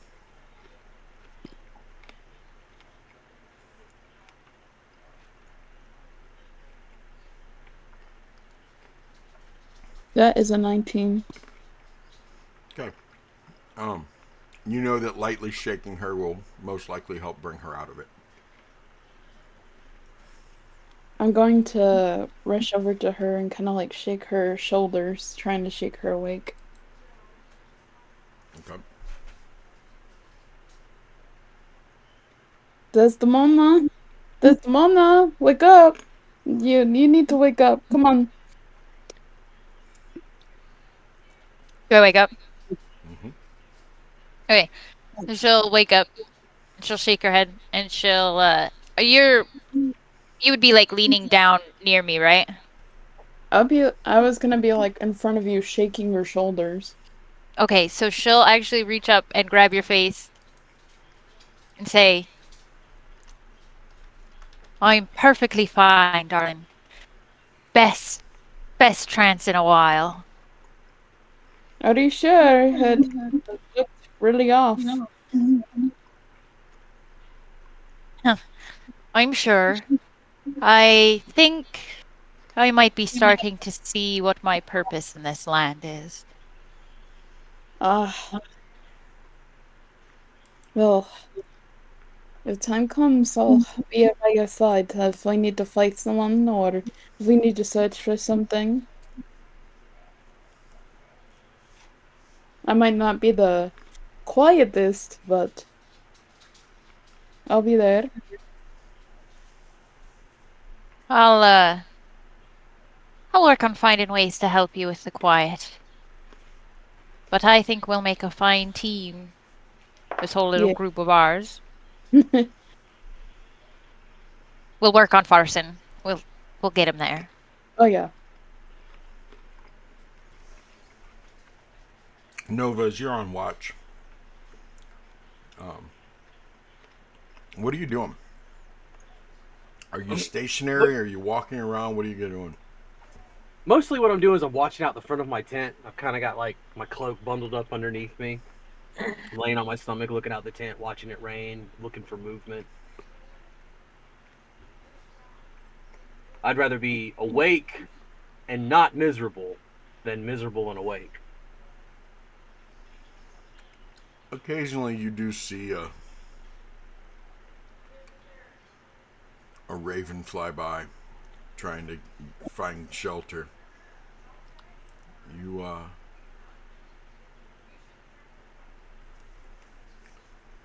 you see a couple black squirrels in one of the trees. It's a walnut tree. So life does thrive here.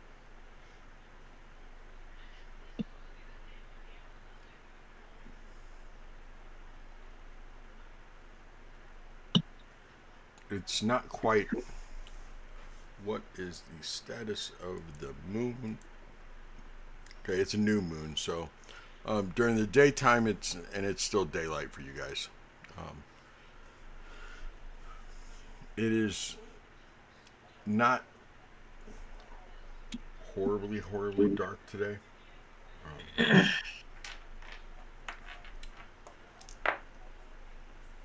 yeah, you have some visibility, but when the when the torrential downpour starts, um, you've noticed that right before it starts, it just gets really dark from the clouds overhead, and then as the rain lets up, it starts getting a little less dark, a little more gray, but you aren't seeing light like you're used to. Odd. So there's no sun, but there's light. Yes, think Seattle. I mean, Oh yeah.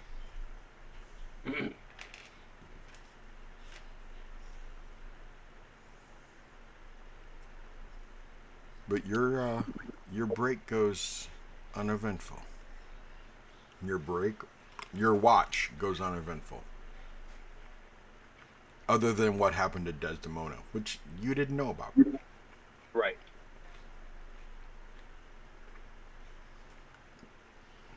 As you're getting up to go to get Pieter,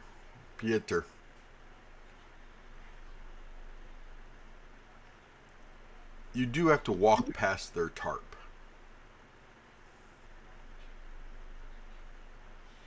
And right in front of their tarp is a set of footprints. Not leading up to their tent, not leading away from their tent, but just a set of footprints like somebody was standing right outside their tent. I look up.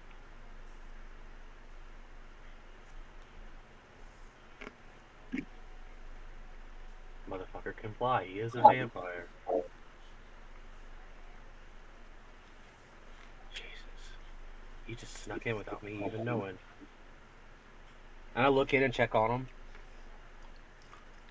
You two see, you guys see Nova stick his head in.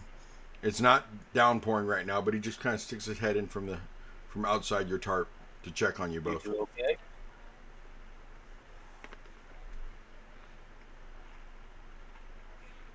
Gotta be careful popping your head in like that.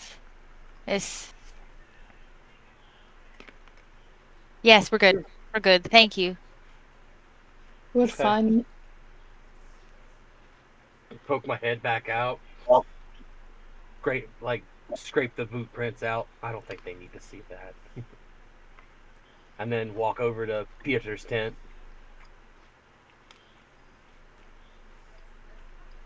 So did And Des get her trance in? Sorry, I didn't. Yes, you got your trance. Okay, I just wanted to see. Sorry, go ahead. then I'll walk over to Pieter's tent and I'll just kind of shake it and be like, "Hey, Pieter, are you awake?" Yes, quite. I took a little bit of a watch. I'm gonna go to sleep. Can you take over for me?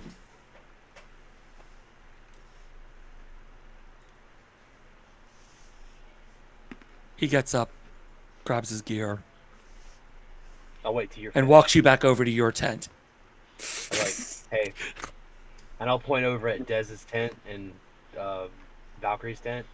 Like, there's a set of footprints in front of their tent, and they weren't coming or going. They were just there. More games. He just looks at the footprints and says that. Well, I'd More already scraped games. them out at this point. I decided not to tell them. I don't know if it was a good idea or not, but I figured I'd tell you since you were up on watch next.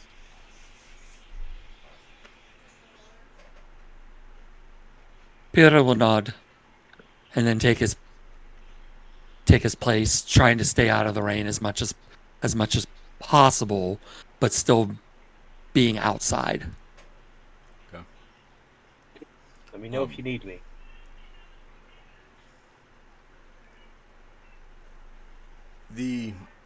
There's a little bit of shelter from the rain close to the gates. Mm-hmm. There's a little bit if you step into the foliage of the trees on the side of the road. But there's no real cover unless you're sitting inside a tent or under their tarp. That's okay. I'm a soldier. I'm used to being rained on.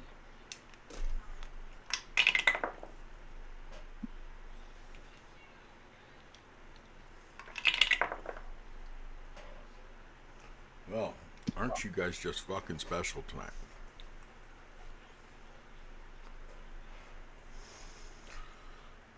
Shit. Right? Do I get a visit you again? Get that third level of exhaustion? I was totally about to say that Des is gonna come out of the tent and hang out with Pieter because she got her full rest in.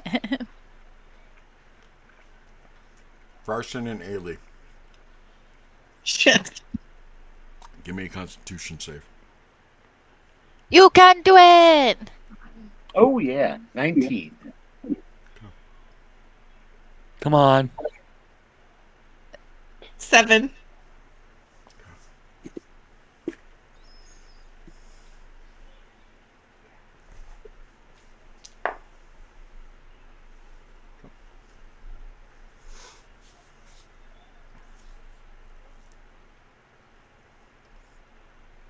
Ailey.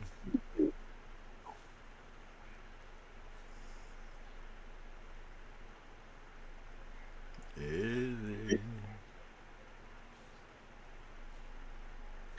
Lord Strahd. That is what I like. I like the respect.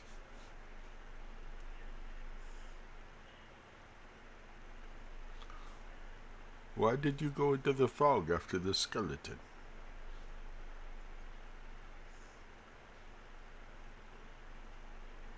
It was curiosity played a part. But I think you know me well enough to know what I used to do. What I did before I came here. Yes.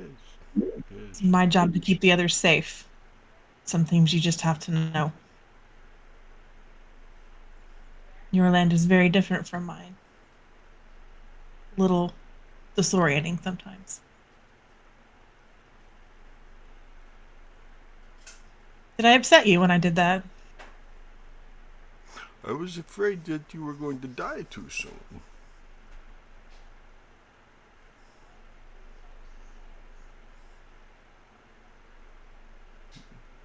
I wouldn't want you to die before it was time.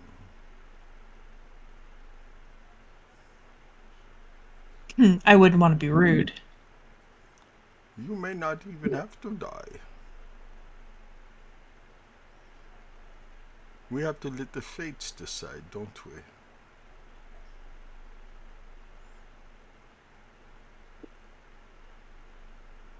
Have to trust higher powers at some point, don't we? If that's what you want to believe. It's an option.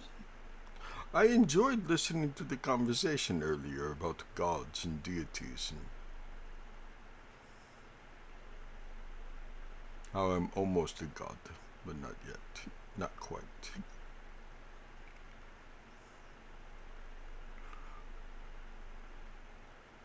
You are tired, no? Play stupid games, win stupid prizes, right? Yes, stupid praises. Would you like to be rested?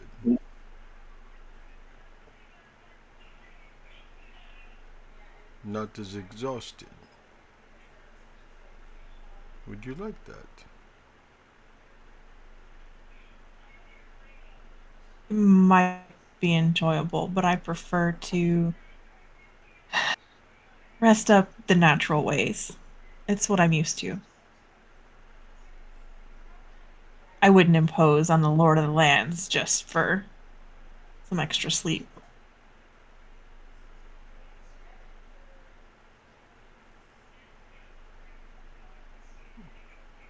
What if I offered to take you to your sister?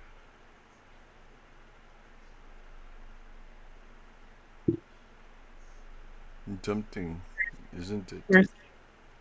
Where is she? Searching for you. She's not the one that went missing. You are. Is she here? No, she is home. In the Shadowveld.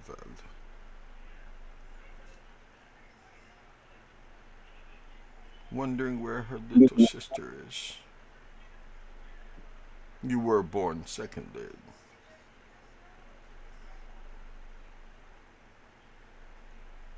Twins. I thought of bringing you both. But it's more fun if I only bring one of you. It gives leverage. Although, had I brought both, that also would have been leverage. See which one of you is willing to save the other.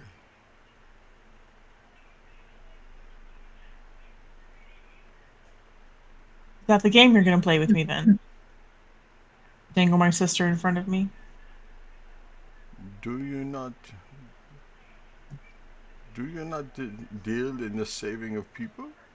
You said that is what you do. That is what you did before. Protect the people. I want to see You know, what Ailey's worth. What is Ailey willing to do to save the people?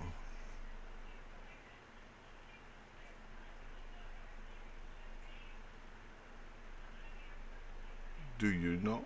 Do you know what Ailey is willing to do to save the people?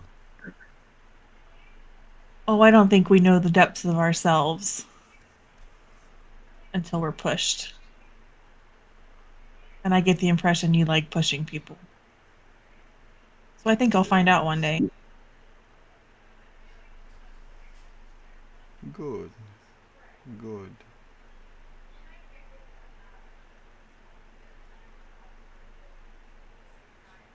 I know somebody you can save.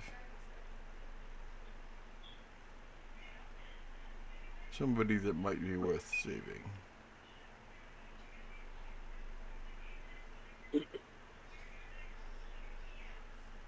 Oh, Yes.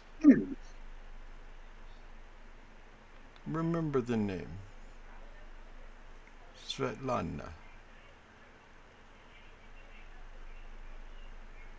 And you open your eyes. Stretch!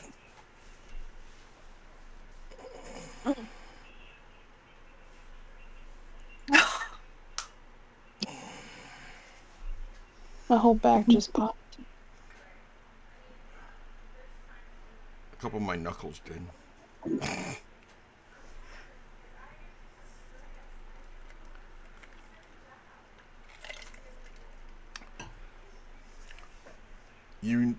You're not sure if you were sleeping or if you were you're not sure if you were dreaming or if that really happened.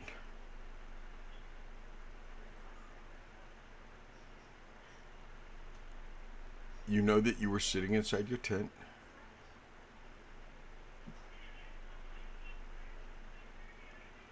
You think he was inside the tent with you sitting down? No, Strahd doesn't sit. He had to have been standing outside. And that's where you're trying to figure out what was going on. You know that moment when you first wake up and everything's kind of fuzzy? Give me a constitution roll. Just a constitution check. so is this one at disadvantage? Yes, this one is. Yeah, ability checks. Okay. Yep.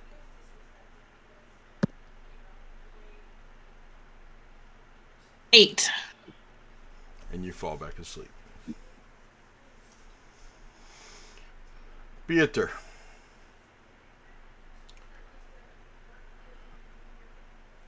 Are you walking around or staying in one place? How are you doing the watch? A mix of both. A mix of both. Okay. Yes.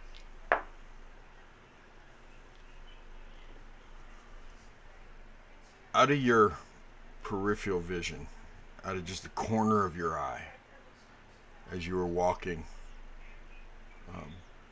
away from the tents, you'd just been over by them, looking around and everything. You see movement, and as you turn to look,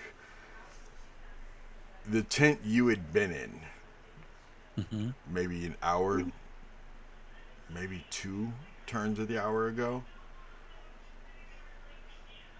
you remember fastening the tent flap. You remember fastening it.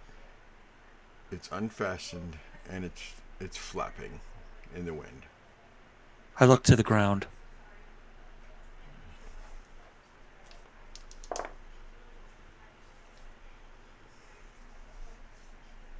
You see footprints leading off away from the tent.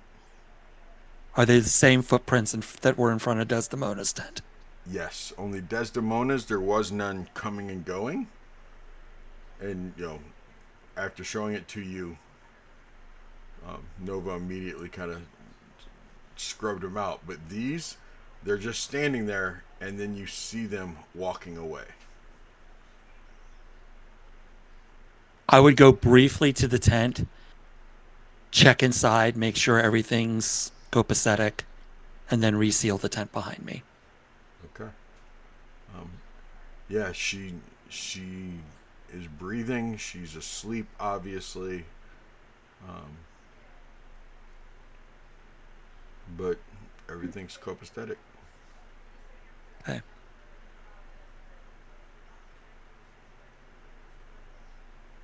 I stop and waited look about a second or two longer than I probably need to. Okay. And then I button and go back to watch. Okay.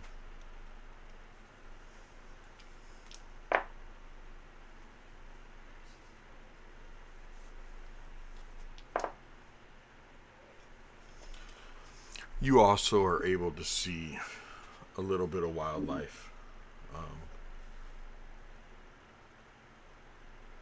Not too far from the road, close to the wall of the actual gates. You see a field mouse come scurrying out from the wood line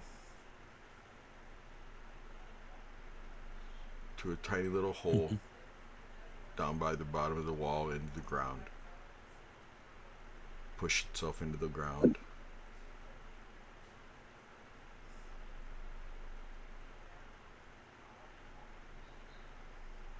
Every once in a while you see a wolf 45, 50 feet away.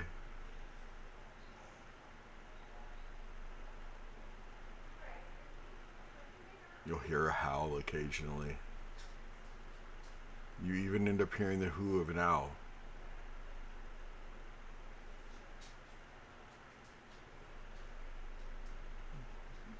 But the watch goes uneventful.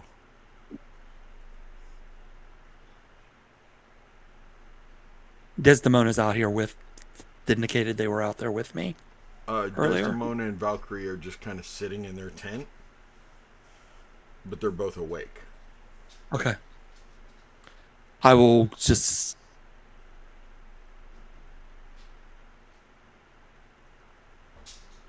If you were trying to talk to us, you were muted. Oh, I was saying, yeah, I was definitely after my trance. I would have fairly, probably 5 or 10 minutes after, I would have looked at Valkyrie and said, well, I'm not going to get any more rest for tonight, and then kind of scurried out. Rest for today. Yeah. So she'd climb out. Okay. Is there any... What's the word? Well, sorry, my mind just went... It's okay. I had it happen earlier. earlier. I will nod at Desdemona, and assuming she has nothing to say to me. Oh, there's Sam. You completely disappeared. I only moved just a little bit. I go off, so sorry. Okay. Did Desdemona have anything to say to me? I think does she notice that you're looking at anything, or do you just seem like you're just sitting there Focused. hanging out? I'm not staring a hole into anything, but just you could tell every few seconds I'm looking at a different point, sometimes near, sometimes in the distance. It's it's soldier training. In terms of keeping an active watch, trying to keep an active watch. So she'll watch you for a few minutes, kind of assess what you're doing, and walk up to you.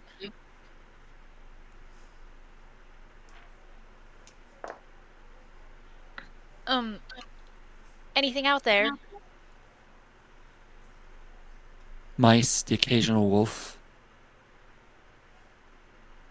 Foreboding. So the normal? Normal for us, at least. For now. Is it time already? Oh, I'm well rested if you want to go in. I had a run-in with our host.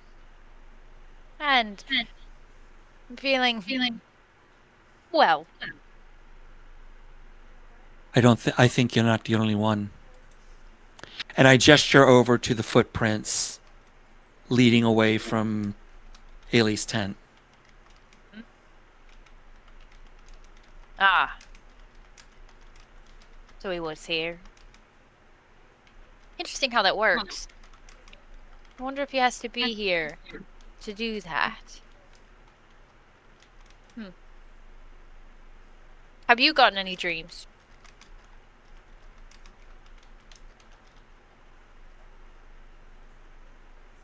Above table, have I? I don't remember it, but that doesn't. Nope. Okay. Not yet. No. So far, he has left me alone. Perhaps I'm not his type. Perhaps not. But I have heard you speak of a lady, right?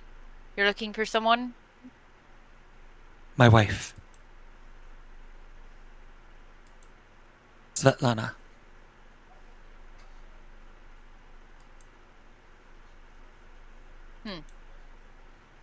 There were mists the day she disappeared. It can't be coincidence. Do you Now, is she alive? I would like to think so, especially if she's back, especially if our Lord and Host is dangling her in front of me like a bargaining chip. I'm curious how much you know of our host and his story. Very little. I was not here. When I was here last, before I was sent back home, we had found some house in a village somewhere with children. And a lot of very strange things. An empty suit of armor attacked us, as did a specter.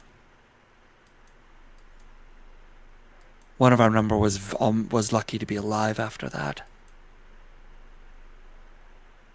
I still wonder. I wonder in part if they're okay. And then I also wonder if they even existed in the first place.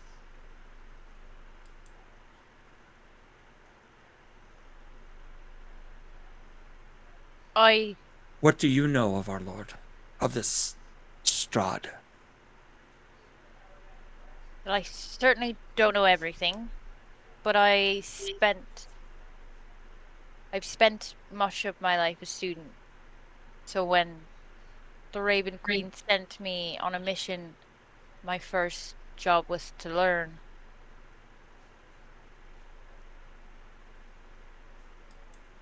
Your story isn't far off from our host. And she'll kind of look off into the mist. Strahd has a lover of his own, or well, maybe someone he more wishes to be a lover. Have you ever heard of the name Tatiana? He shakes his head.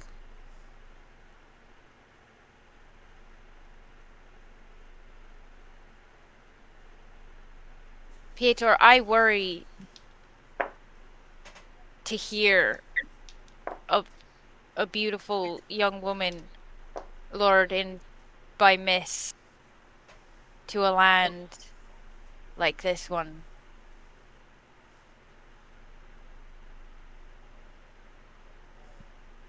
We should look for your wife. I don't know if we'll find her alive or dead, but I suspect maybe I'm completely wrong. I hope I might be wrong, but I suspect there might be a connection there.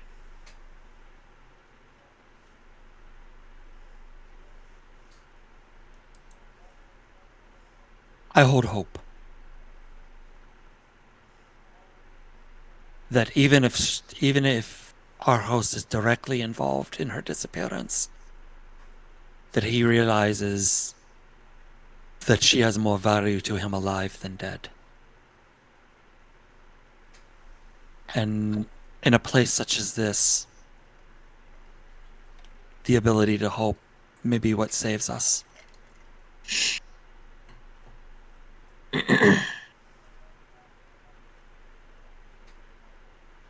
Des is just gonna look at you because she knows a little bit more information about Strahd and Tatiana and a little bit more about what she's thinking, and it doesn't necessarily lend to hope. So she doesn't want to take that away from you in any way. So she'll just look at you for a long time. Hope is good. Hold on to whatever you can. And if you need people around for if or when we find your wife, I hope we'll be there.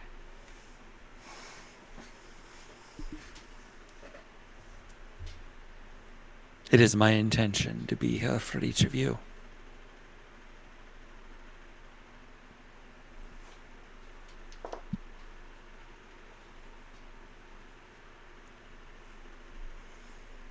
And with that, Piotr will nod at Desdemona and retire to finish his night's sleep. And I'll take up a watch. Finish the night's sleep during the day, because it is afternoon right now. Peter, when you get to the tent, you see Ailey's kind of like rolling over. But she pulls her blanket back up and she kind of mumbles in her sleep and she says, "Okay, Svetlana, maybe I can."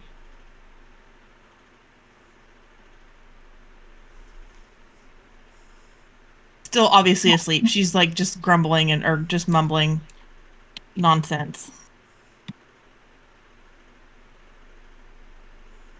He will close his eyes, let out a heavy sigh before the camera shifts. Okay. Valkyrie, what are you doing? I'm gonna go and watch with Desdemona, are you getting out from under the tarp and walking around, or are you just going to be sitting there watching? I would do a bit of both. Okay. Nova, with your watch over, are you just laying there and Farson is fast asleep? Barson's fast asleep. I'm laying there. I'm letting my leg rest because it's still throbbing from that wolf bite. Yes. Okay. I'll take my cloak and cover myself up and just kind of listen to the sounds around me. Okay. Valkyrie, you and Desdemona. Desdemona, you're also staying out from under the tarp right now, walking around every once in a while, sitting back down, trying to stay dry, etc., etc. Rinse and repeat.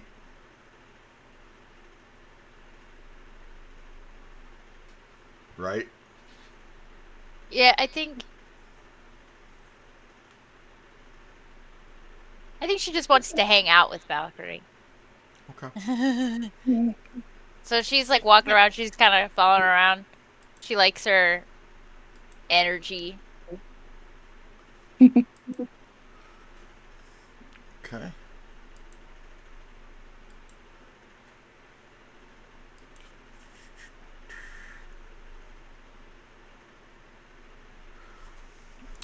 After a few moments, the rain lets up a little bit,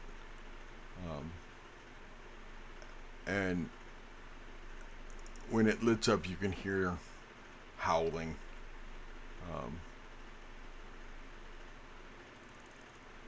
What you see, though, is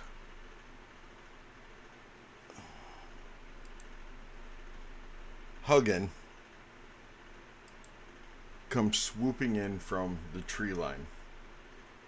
where he'd obviously been hanging out in the trees. He'd flown away from you earlier and flew out to the trees and came back. He's just been flittering around the general area. But he comes flying up to you and lands on your shoulder with a piece of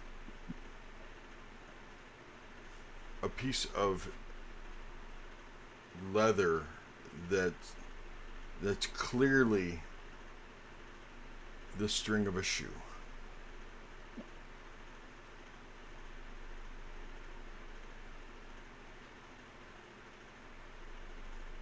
And lands on your shoulder.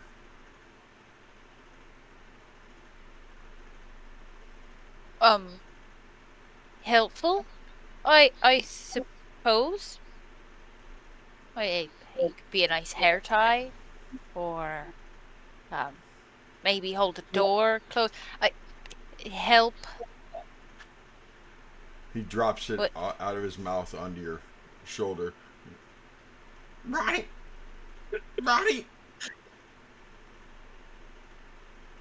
Oh, And flies back towards the tree that he just came from. Des will kind of wave over to Val. My bird has alerted me to a body. It seems. A bothy. That's what he said. Can't really talk. He speaks in single words. Do you want to go look over there? Certainly seems like we should. Yeah, and then she'll start walking over to where he flew. Can she kind of as we're going, can she look in the tents and see if anybody is kind of up to go with us?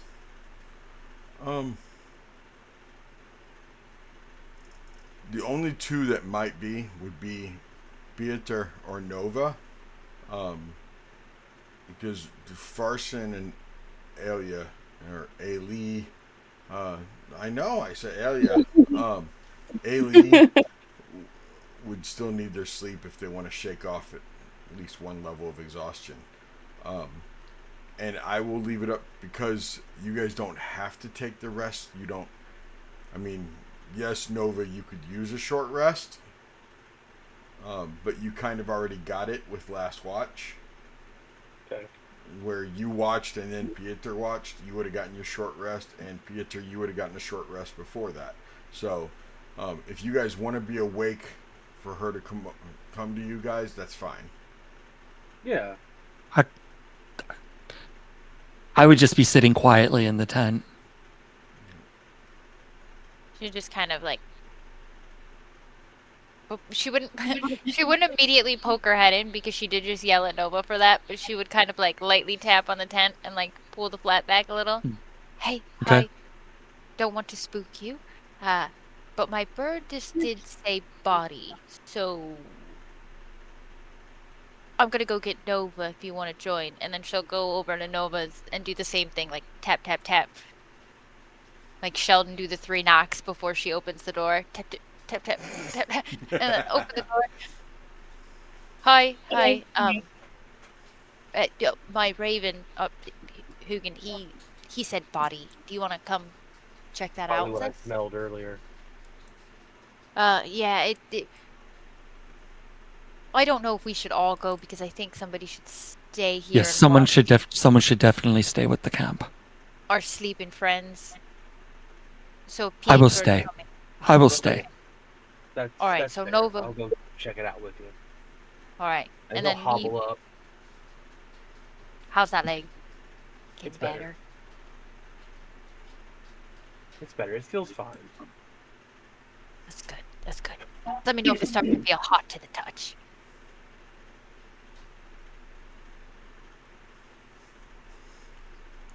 And I'll take And then you guys to where I smell in the body.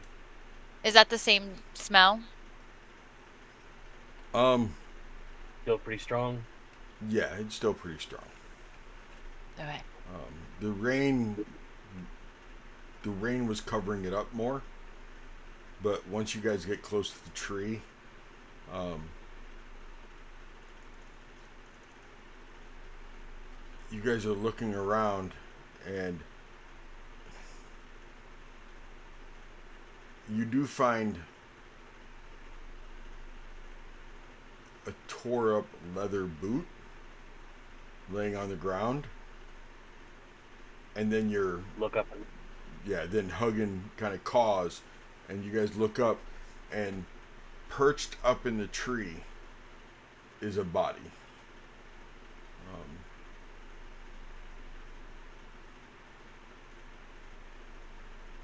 It's pretty tore up. It's missing one boot, but it's basically like laying up in the bow of three limbs. It has lots of cuts and scratches on it. You can see the limbs below it have some blood drippings.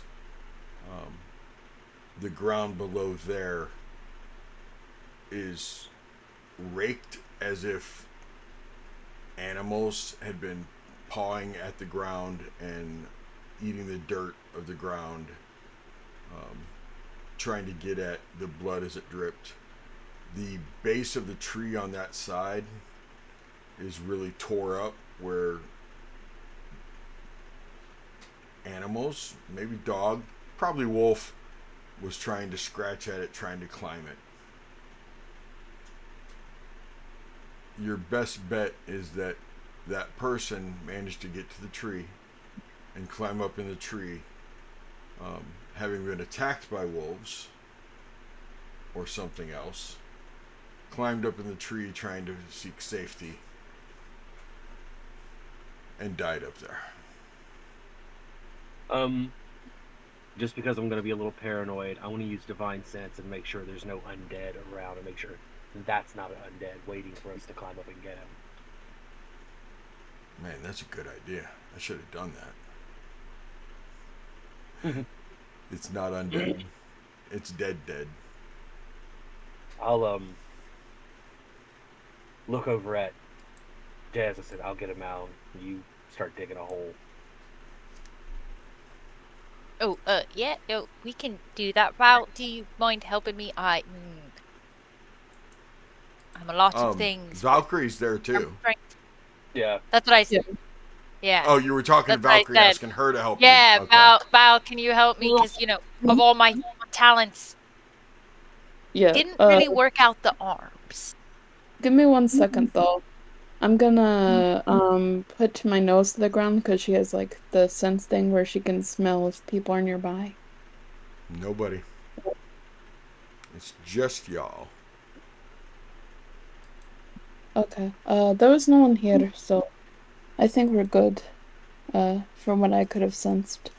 I'll help you move the body into the ground. Get to the tree and get him down as easy as I can, as respectfully as I can.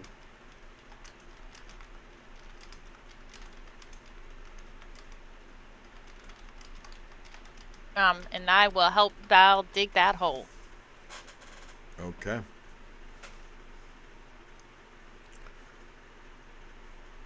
So you get that body. Why don't you give me survival, Nova? This is just Okay. being over.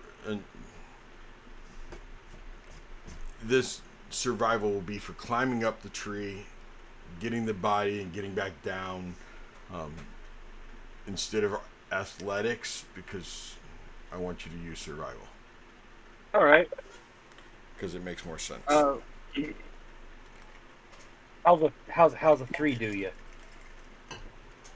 A 3 tells me that some of those limbs got broke when he was climbing up there, and you're gonna have to use athletics to jump up there. Gotcha.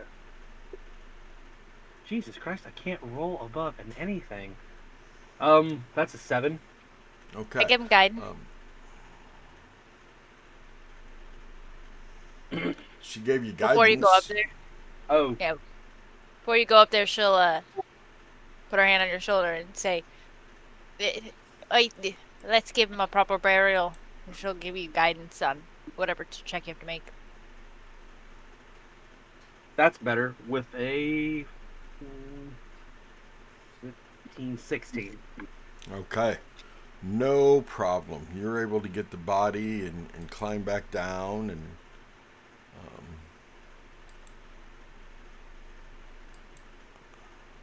why didn't I notice that earlier? Anyway, um, the body has many things on it.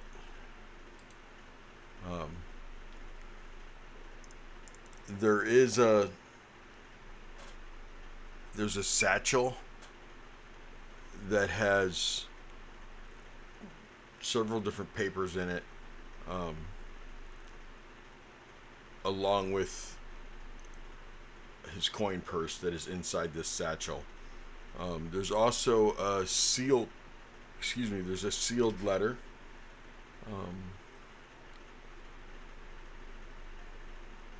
He has a coin purse on him that is waterlogged, that has 7 silver and 3 copper in it.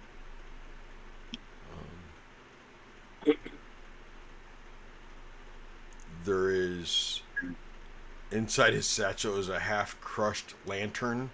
The glass is all inside of it, so you have to be careful.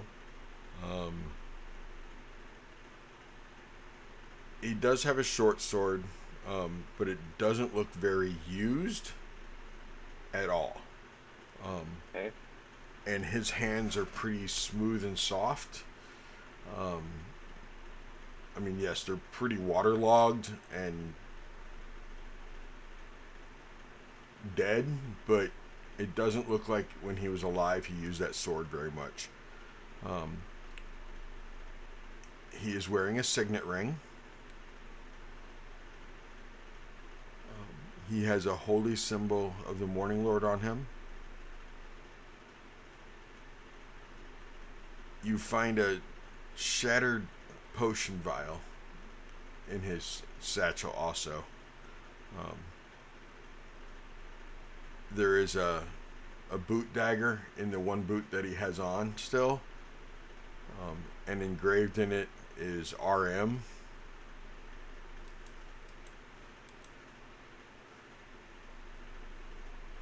Hold on a second. I'm sorry, was I saying too much? No. Oh, okay. With the RM and the signet ring, do I recognize that as being a Mardukov with my history?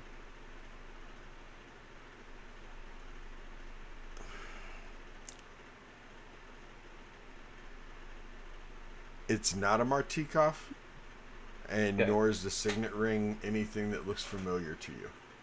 Okay.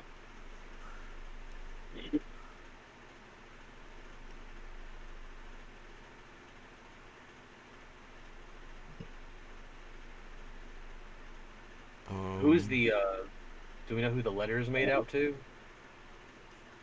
I will send it to you.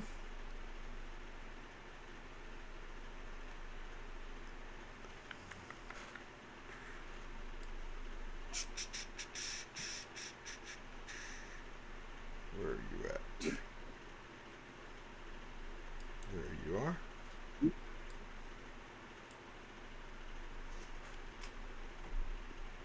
There you go. Hail to thee. I'll read it out loud. Hail to thee Okay. of might and valor. I, a lowly servant of Barovia, send honor to thee. We plead for thy so desperately needed assistance. The love of my life, Irina Kolyana, has been afflicted by an evil so deadly that even the good people of our village cannot protect her. She languishes from her wound, and I would have her saved from this menace. There's much wealth in this community. I offer all that might be had to thee and thy followers, if thou shalt but answer my desperate plea. Come quickly, for her time is at hand. All that I have shall be thine. Kolyan Indrovich, Burgomaster.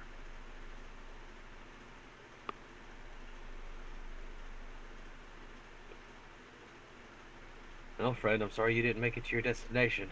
We shall see you safely off.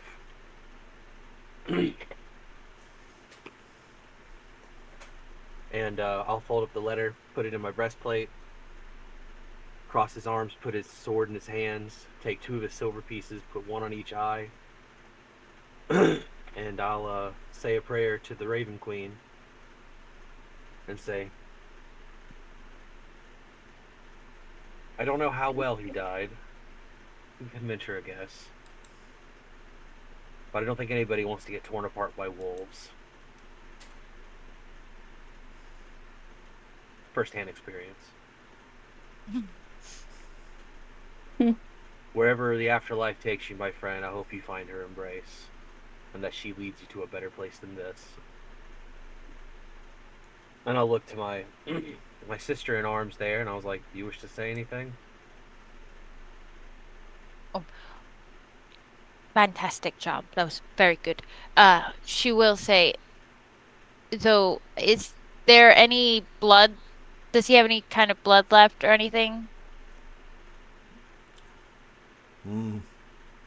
No. He's Mostly clearly, coagulated. yeah, he's clearly a few days old.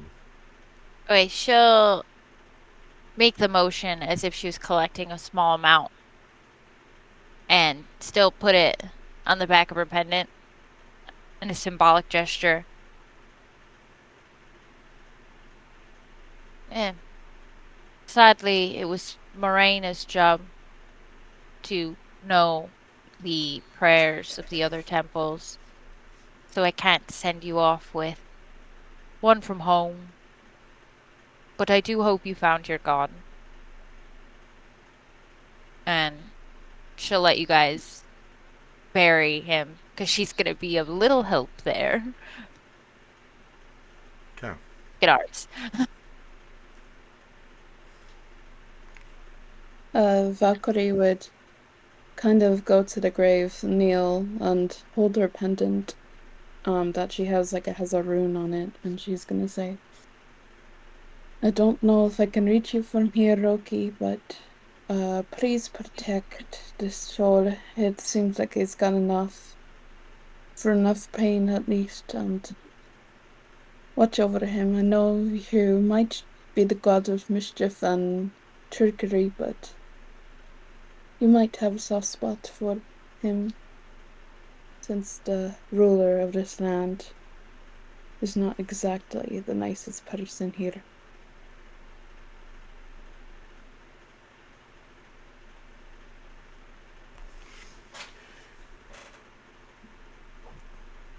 The 3 of you leave the wood line, and Huggan comes down and lands on your shoulder. A button in his mouth that you recognize from the shirt of the man you just buried.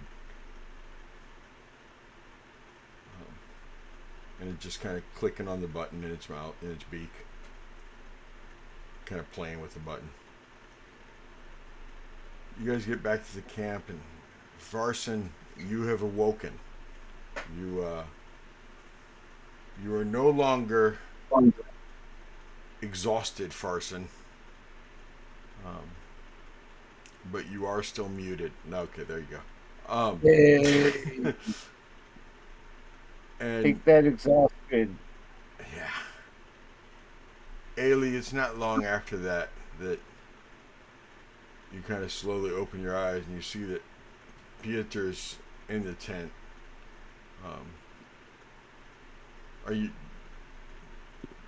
sleeping? I would if the 3 of them went off, I would have stayed out in the camp. Okay. In the camp area. Okay. Then you open your eyes, Ailey, to nobody in the tent with you, alone. You feel a little better. You only have 1 level of exhaustion right now. I only had 1 to start with. Yeah, you were back to normal, but Ailey had 2 levels. Oh, Yeah, oh. so Well, normal is relative. He's not exhausted anymore. he's normal for Farson. And Ailey, you are really, really hungry. I mean, you barely ate this morning.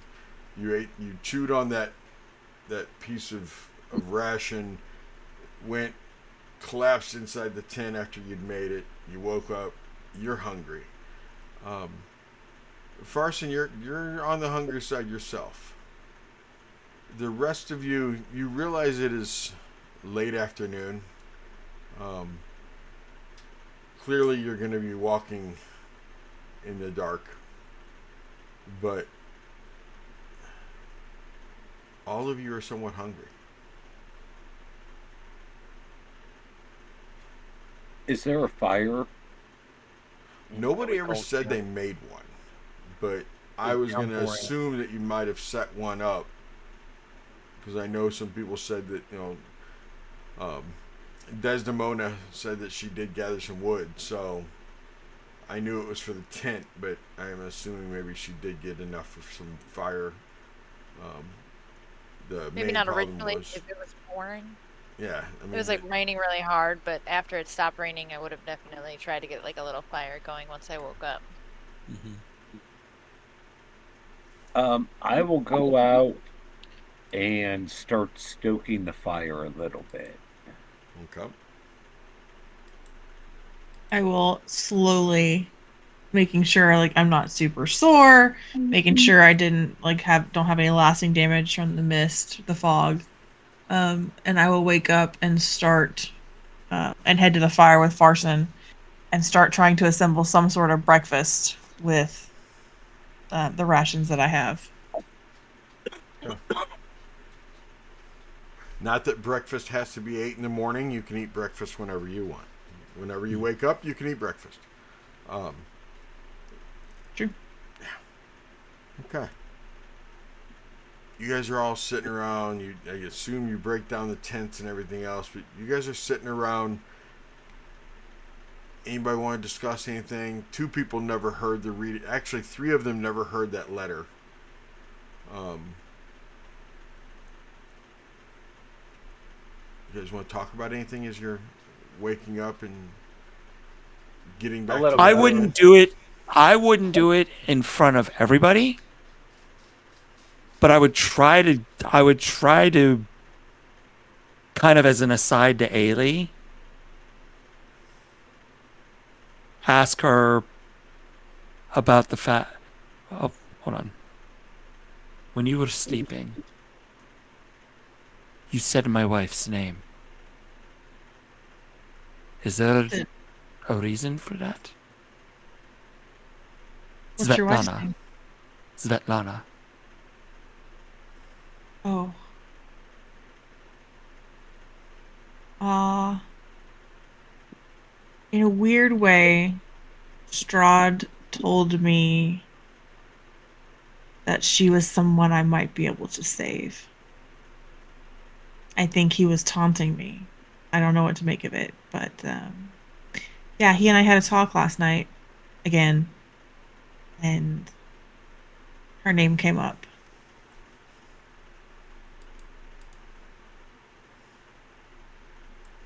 You see, you wouldn't need an insight roll to see the color drain from Peter's face as you talk about that.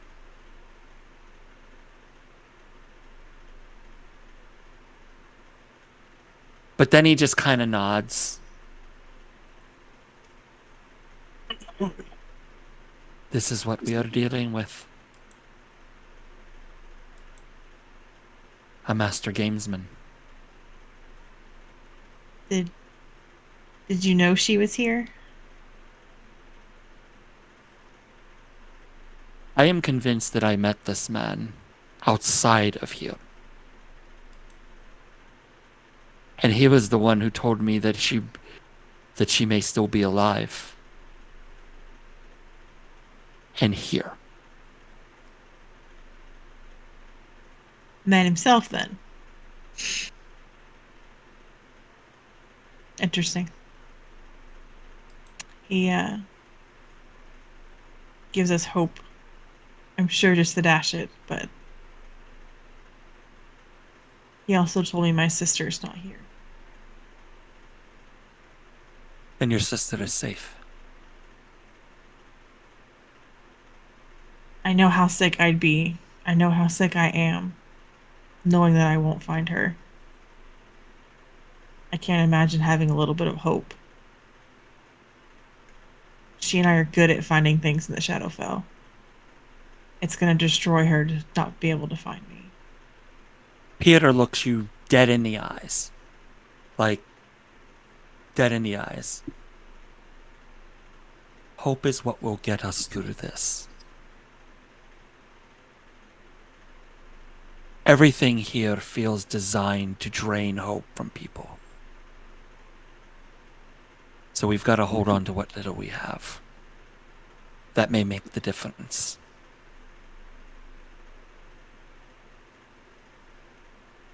I'm glad she's not here, but I miss her.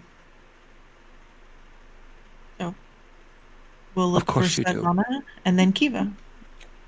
Of course you miss her. You're a good sister.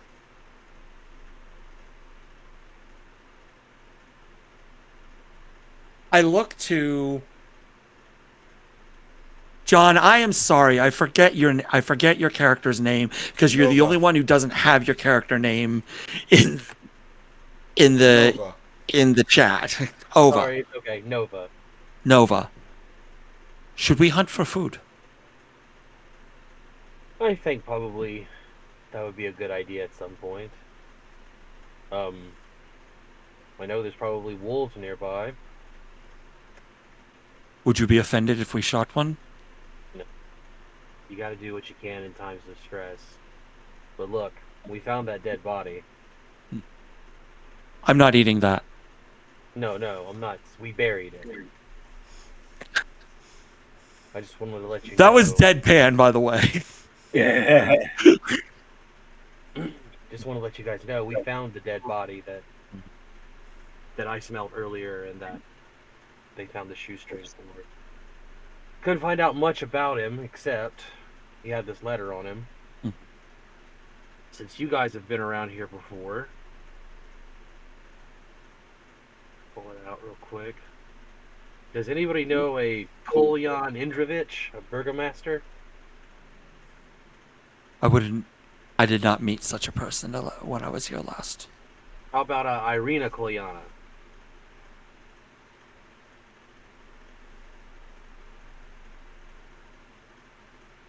Yeah. Well, let me read it out loud. Hail to thee of might and valor, I, a lowly servant of Barovia, send honor to thee. We plead for thy so desperately needed assistance. The love of my life, Irina Kolyana, has been afflicted by an evil so deadly that even the good people of our village cannot protect her. She languishes from her wound, and I would have her saved from this menace. There is much wealth in this community. I offer all that might be had to thee and thy fellows, if thou shalt but answer my desperate plea. Come quickly, for her time is at hand. All that I have shall be thine. Kolyan Indrovich, the burgomaster.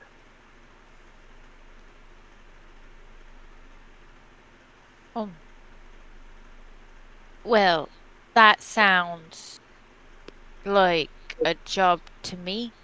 Lots of people looking for their lovers around here in Barovia, it seems. And some of us would rather forget. As they've been speaking, Farson finishes digging a small hole next to the fire and roots around in his backpack and pulls out what kind of look like big leaves. Takes his water skin, pours a little water on it, pulls out a big old wolf steak, sticks it in there, wraps the leaf around it, scoops some coals into the hole, puts just a little dirt on top, and then drops that in there and covers it back up with dirt. Are you squirreling that?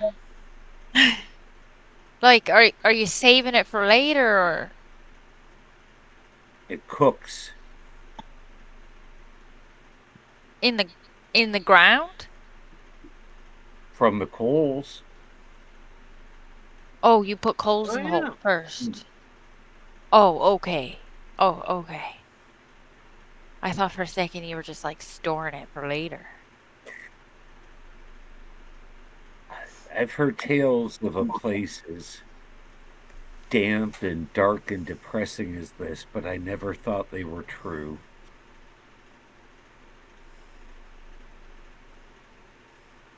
Honestly, I think the cold ones are the worst. You know, like it's wet here, but at least it's not freezing. There are places in my world that are just entirely made of ice. Cold's On never really bothered me. Anyway,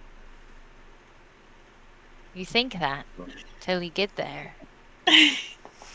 But I suppose if you lived in a world with no rain, rain would seem like that. Oh, there is rain. There's, as I said, tales of a place damp and dark where the sun never shines and it's very depressing. They called it Seattle. Seattle. Huh. Seattle. That's interesting. Was it by the sea? What's that, John? Was it by the sea? It Must was have been. Like a port close to city. where I grew up. Oh, that makes sense, Port cities. They're important. I have to run to the restroom. I'm sorry, guys. Can't blame it on Cougar tonight. Does that let her tell of where this city is or where this Burgermeister is? Didn't seem like it. Good people of our village. Fully served of Barovia? No. He doesn't give a town name. Unless I just read over it. Did it sound similar? I guess he Or just assumes people know where he's at. did the handwriting look similar to Strahd's handwriting? Could it be a trap? Fancy handwriting. That's a smart idea, Valkyrie. Thank you. You want to compare Do them? we Who has still- the letter? I was gonna say, who still has the letter from the basket? Who still I think I have it. Shall we compare? Who's got some skills in that, perhaps? I am proficient in calligraphy tools, so I might be able to Let you take a look. help. If my buddy Read Win a was lot of here, books. he'd be able to tell us. Read a lot of books, You spend all your time in the library of a temple being a student. Nerd. What did I don't know what that is, but I'll take it as a compliment. Something that Win taught me a long time ago. It means bookish.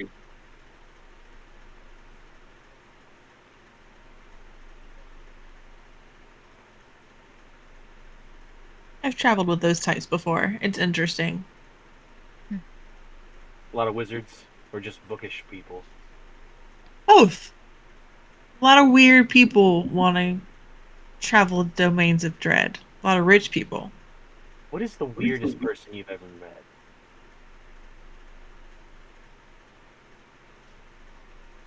Nova will see Pieter kind of under his thing, pointing to Farson.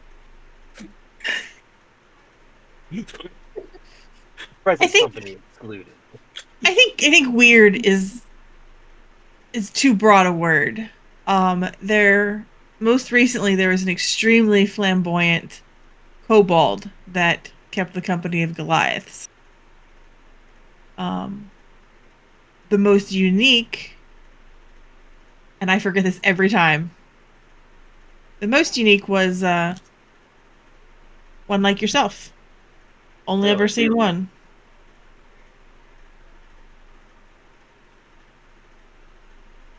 You said domains of dread. What is that? They are. So obviously, they're not. This place isn't where you came from, right? So imagine pieces floating in space. Each piece is a different domain. Most of them have gates of some sort that allow you to travel between them.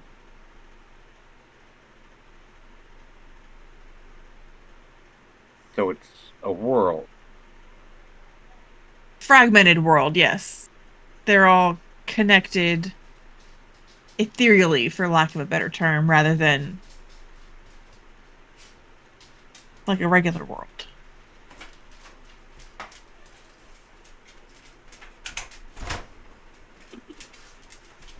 You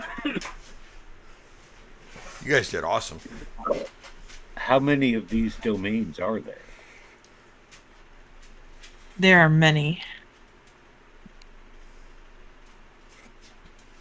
Many, We are many. trapped in one. Yes, we are trapped in one of dozens. As I understand it, this is one of the harder ones to escape. But nobody really leaves the domain of dread very easily anyway. But you came from one of the other domains, and Pieter said he's been here before, so there are ways to leave. There I are. did not leave. I was put back, for lack of a better word. So you There's a went difference. home. I was sent home Sent briefly. home. So there are ways that we can get back home. They may just be hard to find. In theory, yes. There will be a door of sorts. There's a good chance it's guarded. There's a good chance it's trapped. And here, there's a good chance it's locked for everybody but the Lord himself. You have doors in my world that go between worlds. I have taken many people many places. Even to the door of Barovia. But Barovia's a weird one. Pieter said he was forced back, but you know how to walk between worlds?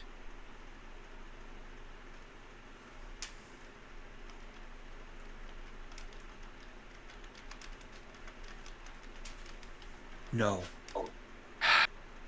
You have assumptions that we have a lot of our own agency here. We do not. Our host has come and gone from our camp twice while you slept. That would shock the two people who got visited once.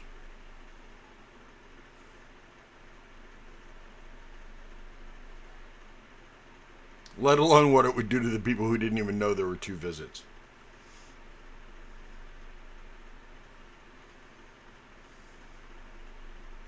So you're saying the person that rules this world came in our camp while we were sleeping?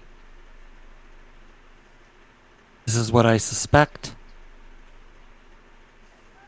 I would not be the one able to confirm it, though.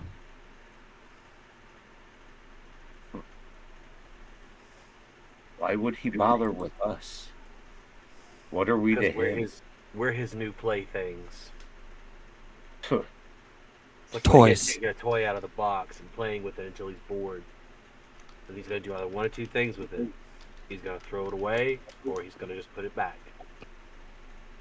He told me he didn't want me to die too soon. So he brought us here to play games with us? To use us? To enjoy our suffering, if I had to guess. But yes, it's all a game for him. While you guys have been talking, Des has been looking over this letter, comparing these to the two letters, and she's going to say, the writing does look kind of similar, but I don't think we should ignore this. I think we have to play this game for a little bit, even if we know we're pieces in it. I think we need to figure out who this Burgermeister is. See what we could do to save this Irina person. Perhaps. Even if this is a letter from Strahd and he's just playing with us. It's good to know when you're a piece in a game, but sometimes you have to play the game still.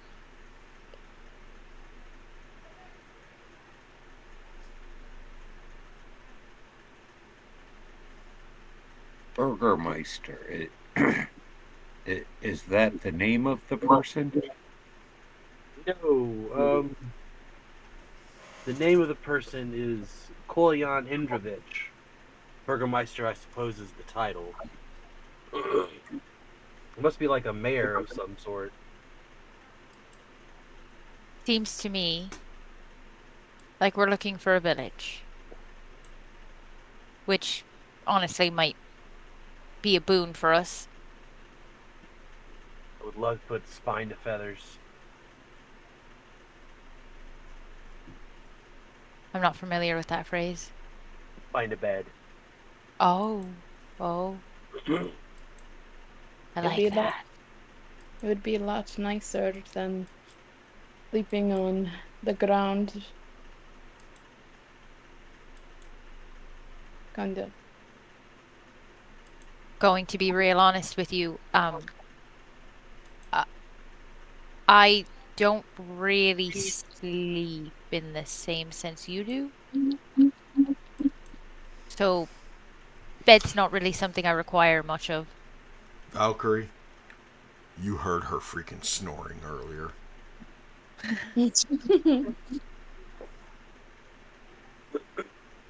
Well, you were kind of snoring, so I think you do sleep the same way we do in a way.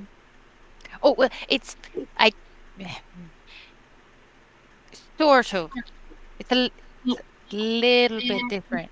You know, I think one time I got knocked in the nose real good, and it kind of just messed everything up in there. Sorry about that if I was loud.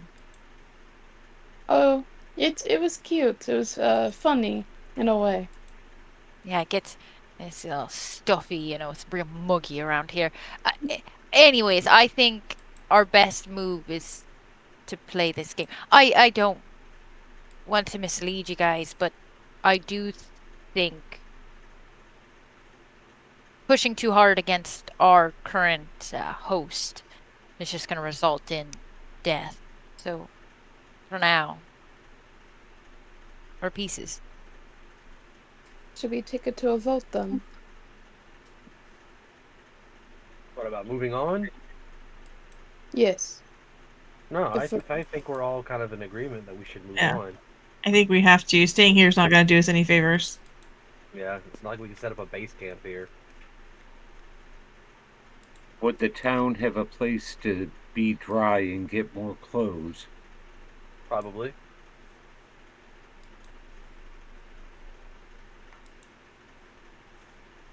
I am for finding the town. Well, then let's pack up and get going. Agreed.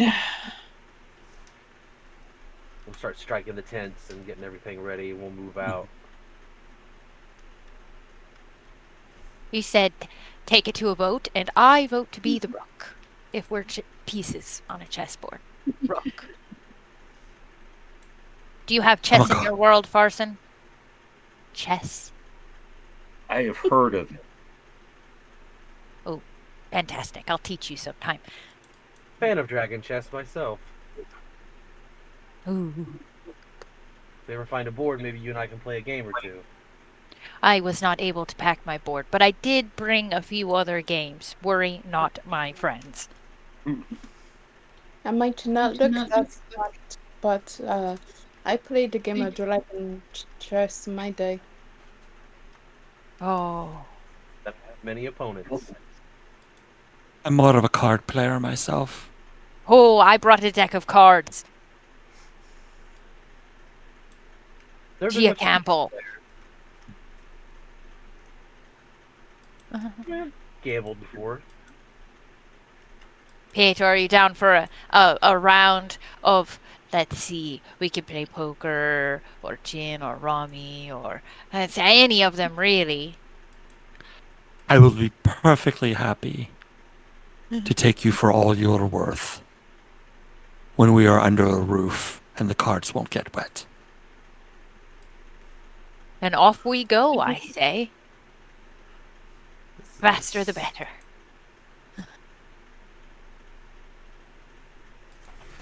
Oh, We're off to see the wizard. you're off to see somebody. Wonderful Wizards of Wine.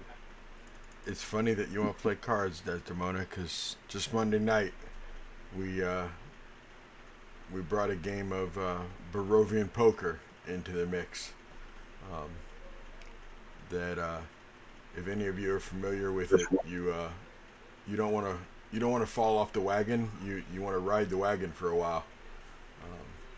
And if you fall off the wagon, well, it's not good. So we're playing anyhow. poker and then riding the wagon. Yes, Got it. Pretty much so. So, as the six of you start, you pack up and everything, you've ate, you've discussed things, you start walking again.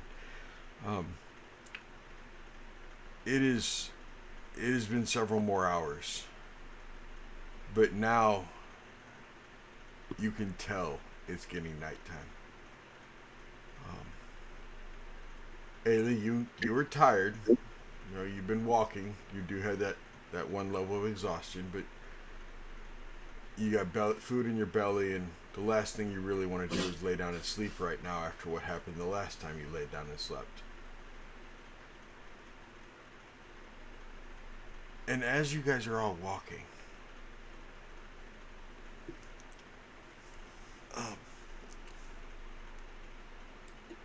Desdemona,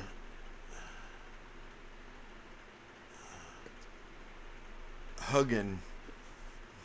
I thought there I did put his name. Hugin. It's Hugin. Okay. Hugin. Thank you. Put that in there. Buffy said to man up and just tell you. For real, man up and just tell me. Or woman up and tell me. Whatever. The point is that just tell me how it's really said. Hugin. I mean, you should have seen how long it took for me to get Pieter. And I still mess it up once in a while, but I'm getting a lot better with it. Aren't I, Pieter? Mm-hmm. Yeah. Pieter. Hell, I made Ailey tell me her name before the game even started. Just look at the spelling of it, guys. So, Now, see, I listened to the pronunciation and haven't gotten it wrong yet. You could learn from that, Seti. No, that's why what I do is I actually write. I put in there how to pronounce it. It's just yours is such a long name anyway because I put your last name too. That I don't have the enunciation afterwards. But there's sometimes characters that I have to put the enunciation or I will get it wrong. Period. I wrote out Ailey's name phonetically. Yeah. I have it like Wally, only it's Ailey. A with a long sign over it, dash L-E-E. No, I spelled ale -e. Ailey. It's a fine Scottish name. I mean, It's beautiful, beautiful Scottish name. So Hugin comes flying up to you again, lands on your shoulder, grabs onto your ear and starts tugging it towards the right. Like your right ear, and starts tugging your head towards the right. Oh, oh, oh. Follow the bird. Ow, that hurts. It finally lets go of your ear. And Attached to me. through the trees, you do see barely a walkway through the trees. Like a worn path. And back there, behind the trees, Desdemona, it's the house you recognize.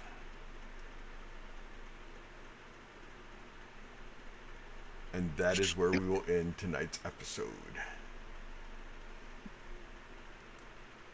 Looks like next week you guys might just be entering the House of Whispers. Gloamwood Manor. Not through the front door.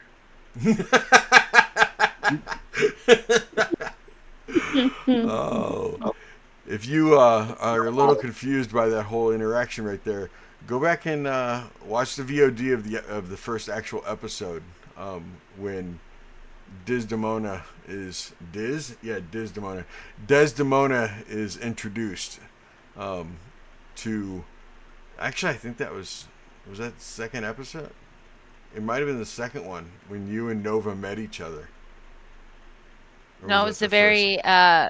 very end of the. I think the end of the very first one. We ended with Okay. me literally falling in a hole. Okay, that's right. That's right. She's seen this house before. So here we are again. I hope you guys had fun.